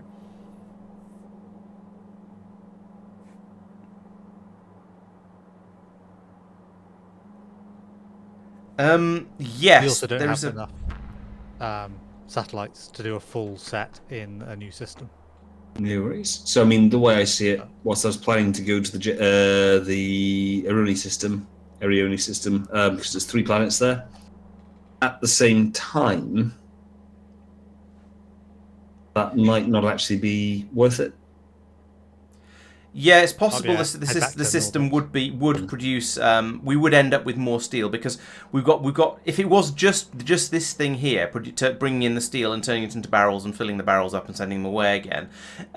Yes, we probably would end up with too much steel because we've got the because there are probably other places that are producing barrels as well in small quantities, or at least I wouldn't be surprised if there's a few sneaking in here and there. However, fortunately, there's another sink over here that will also take the steel away to use it up as part of the material science production system, and also we're bringing in steel ingots here to use to top that up if required. So we've got multiple different sinks and multiple different sources for the steel. So everything should stay okay. Even if we are turning, even if a lot of the steel is going around, even if we can be entertained by the fact that some of the steel is going round and round and round in a loop, being turned into barrels, crushed, turned into barrels and crushed, and so on. Oh yeah, let's turn clouds and stuff off, see if that makes any difference. Not that there's any clouds in space, but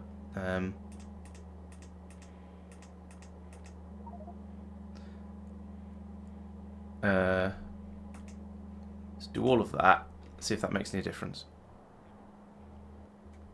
No, it's still jerky and laggy as a jerky laggy thing.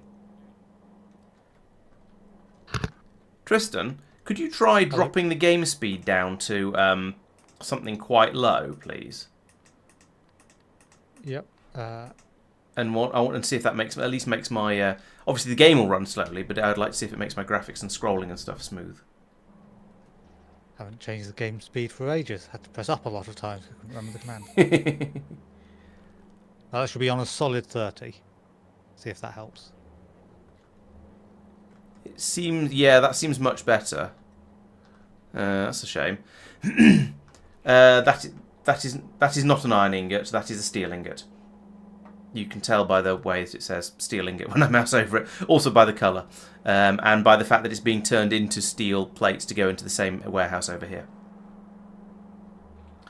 Yeah, I don't know what's changed since last stream, but it does the fact that it's now running smoothly makes me, I don't know, because I checked my processors and checked the processor, and none of the cores are running at full speed. So, oh, there's some lag then. Is that us landing, Mike? Probably. While you're muted again.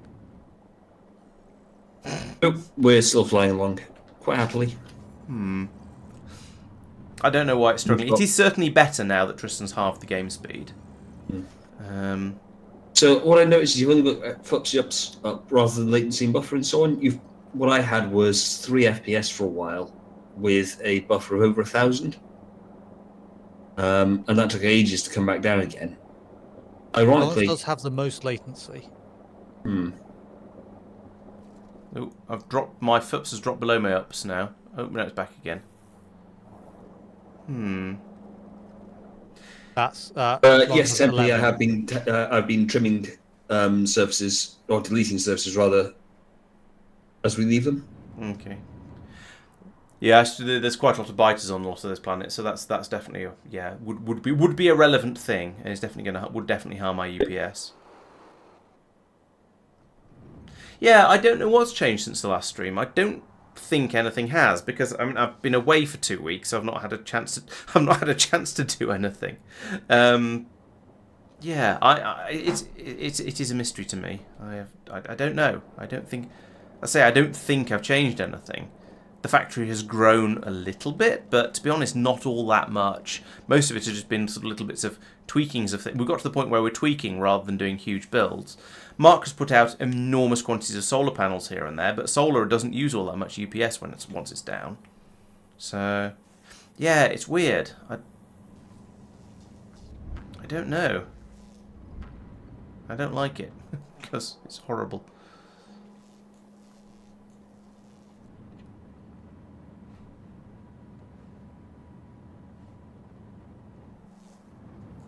Oh well, it's better now. I think we might just have to go back to even if the numbers aren't always sensible. At least it feels pretty smooth and certainly very playable. I think we might just have to go back to putting these limits on. But as I say, it's weird. My computer is supposed to be at least a little bit faster than Tristan's, and that's why. And now that I've got the streaming being done by a different computer, which is probably really toasty. Yes, ooh, that's really hot. The gaming computer should be absolutely fine.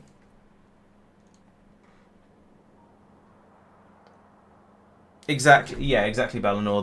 We've turned the target UPS down on the server, and it seems to be okay. So, yeah, I guess we'll just have to go with that. It is 11:15.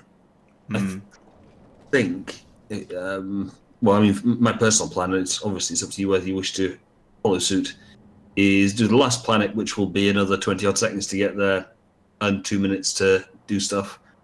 Then game time or real time? Real time. Not that it really matters. Okay. Pick up the satellite launch silo and basically set a course for Fenestra and then go to bed. That sounds like... Yes, I think I concur. That does sound like a good idea. I'm just looking at the rare metals being pulled through here, and they are going more or less constantly. In fact, they've been going constantly for the whole time I've been watching them, and a ship has just departed, so it's now trying to fill these buffers back up to whatever tens of thousands are required. Yeah. Generating surface, sorry. Okay.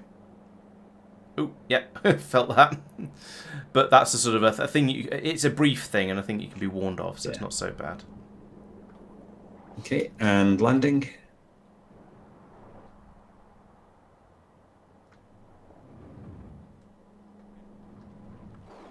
All right.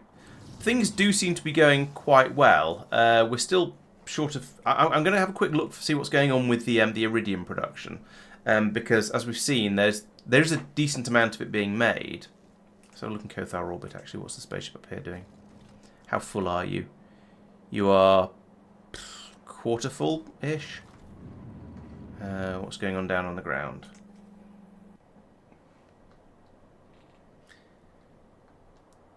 Yeah, we need to start. We can't. I can't do the deep space belt upgrade. Although it would be quite tempting without doing without making the loaders. Probably. Oh, maybe I can actually. Yeah, I'll have a look at that in a moment because that might be upgradable.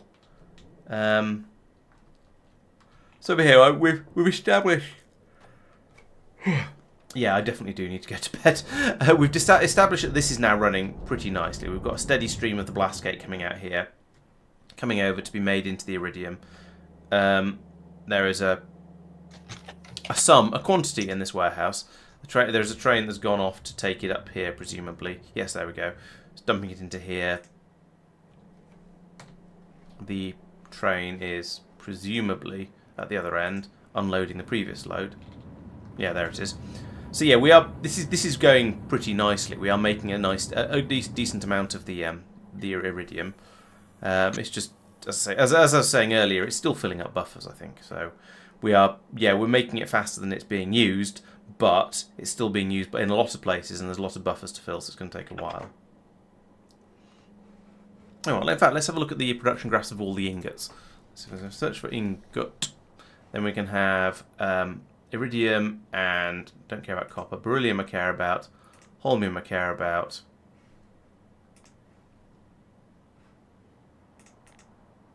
And what's the other one?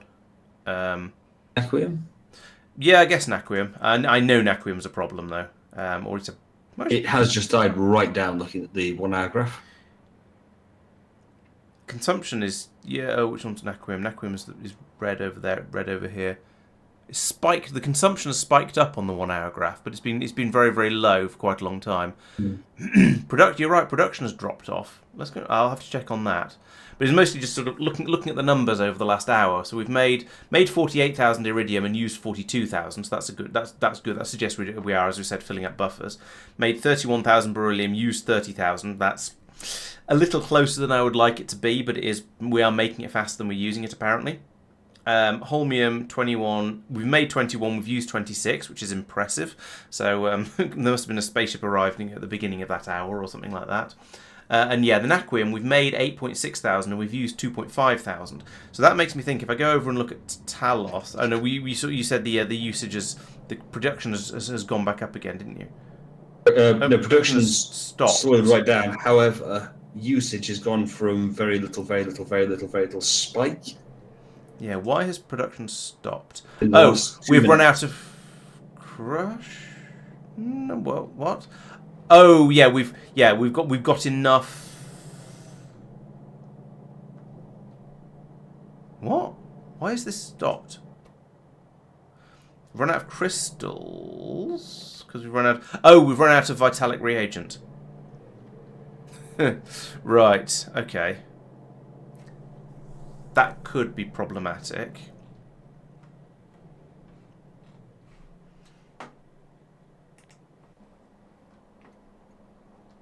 The ship is not here, though, so that's a good sign. Is it? Yes, because it means the ship has gone off to try and get... Hopefully the ship has gone off to go and get some naquium.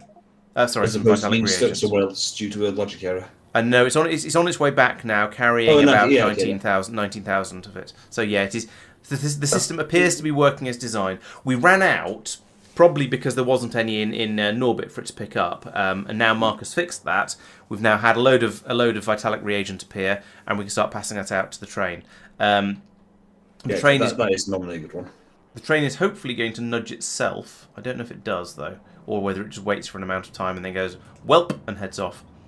No, it waits for a circuit S condition. Right, yeah, that does work. Yeah, that's set up. So this is going. Eventually, is going to receive whatever signal down from there it needs to trigger it to start moving. I hope, think, wish, pray.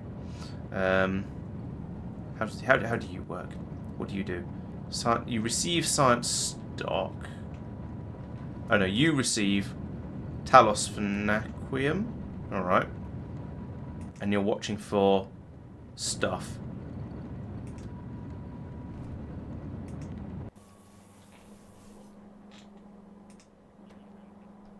Right, so you're transmitting stuff, so that train should now come up and see what's going on. So down here we've got we've got. Oh come on! We're feeding in many things. None of them have gone positive.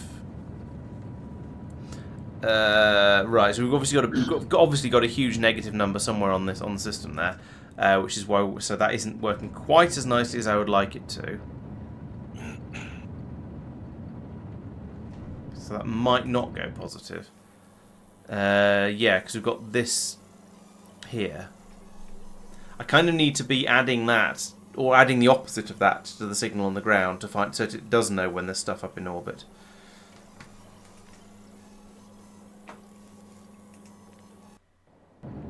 So put that here. Then negate all those numbers and then hook it up to that as well.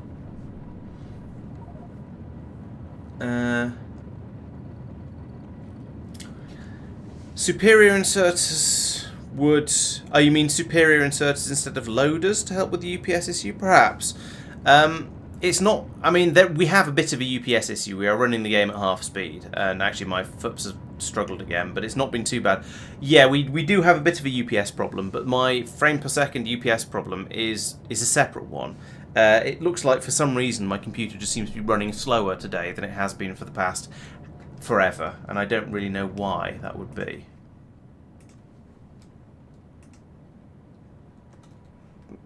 Maybe it's maybe it's jet lag too, although I didn't take it with me, so it shouldn't be.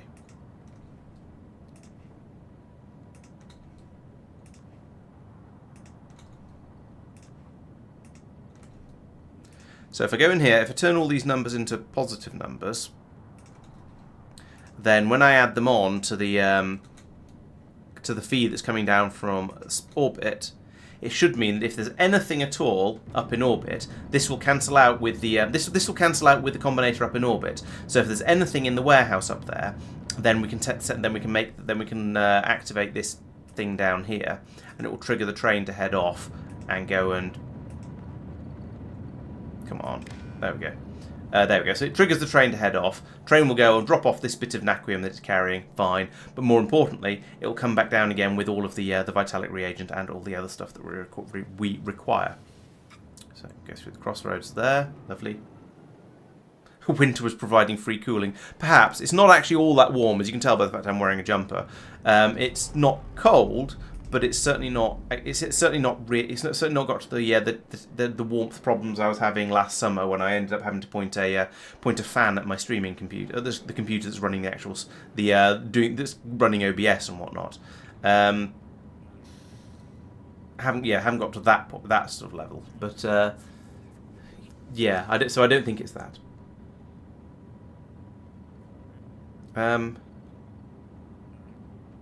And also, none of the cores are... It's frustrating because none of the cores are running at full speed. But I have the same sort of thing when I'm trying to render videos. None of my cores seem to be absolutely pegged. They're all just running... I just have all of them running at about 50%. And you'd think that even if something was single-threaded, you'd at least have one of the cores running absolutely flat out. And yet I don't. If we look at the thing again... Actually, that one... Yeah. So we're back in orbit to pick up the space a bit probe. Low. I don't know. I don't know why it's behaving like this. Possibly. And I don't know. The desktop doesn't feel hot on the outside, but I can't tell. I can't feel inside it. Was that displaying temperatures anywhere? No, that'd be far too helpful. I would need to find out what I need to run to display temperatures. I have been meaning to buy an air compressor and use it to clean out the dust out of my computer and a few other things besides, but I haven't done that yet.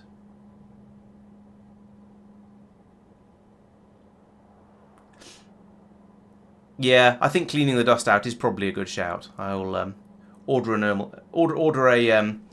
air compressor at some point. Oh, you could switch to a real operation system. I don't see how that would clear dust out of my computer.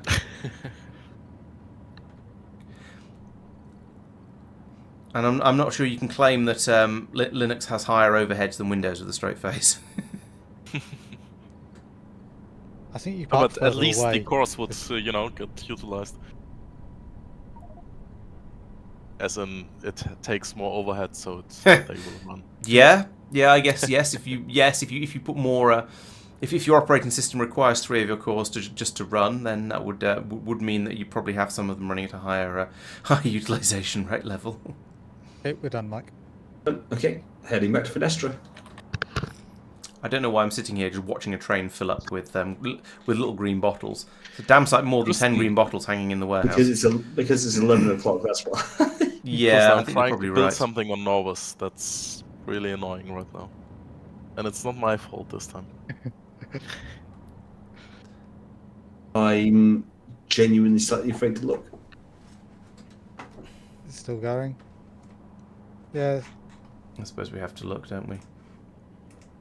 there's 1,500 construction bots available. Did we have a bit too much landfill or something? Yeah. We don't. still Half the warehouses are still empty. We have 2.5 warehouses left still.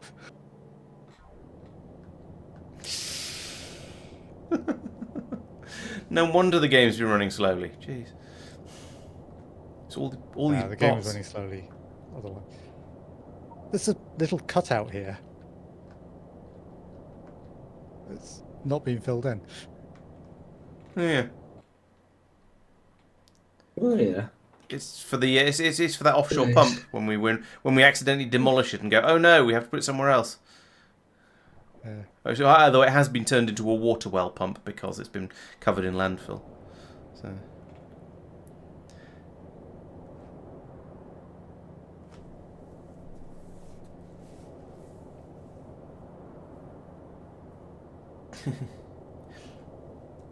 Great. It is 11.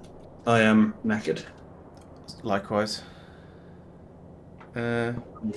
Yes, I think this is a point to call it the end of the stream. The train is gone. That's nice of it, and it's now come down over here. There we go. So it's dropped off all of these green bottles. They're coming down here, and now we can start. Well, once they find their way through all of the belts, we can then start actually producing naquium again, which would be nice. So yeah, it's convenient. I'm glad I happened to look at that graph because it pointed out a problem before it became a more serious problem. So that was lucky. Sleep naquitite, very good. And thanks to the follows, Kent and Balinor, much appreciated. Right, so thank you very much for watching. I think we're going to bring the stream to a close here. It's a little bit earlier than we normally finish, but as I say, my parts of me think it's currently 7 o'clock in the morning, so I'm very, very confused. Hopefully by the next stream, the jet lag will be at least a little bit more. A little bit milder, and I'll be a bit more on form. And that next stream will be on Wednesday, when I shall be back to carry on with playing some Satisfactory. The game is going quite well. I haven't played that for about a month now because I didn't play it the week of leaving to go on holiday. So yeah, there's been a bit of a little bit of upheaval there, but I will be back on Wednesday trying to remember how on earth you play Satisfactory. Then there'll be the normal videos at the weekend where we'll be talking about what's happened during this stream, giving you a bit of a summary and all that sort of stuff. So make sure you're subscribed to the channel and following on Twitch so you don't miss out on any of that. Come along to the Discord if you want to join in the conversations about whatever. And yes, I think I shall see you on Wednesday.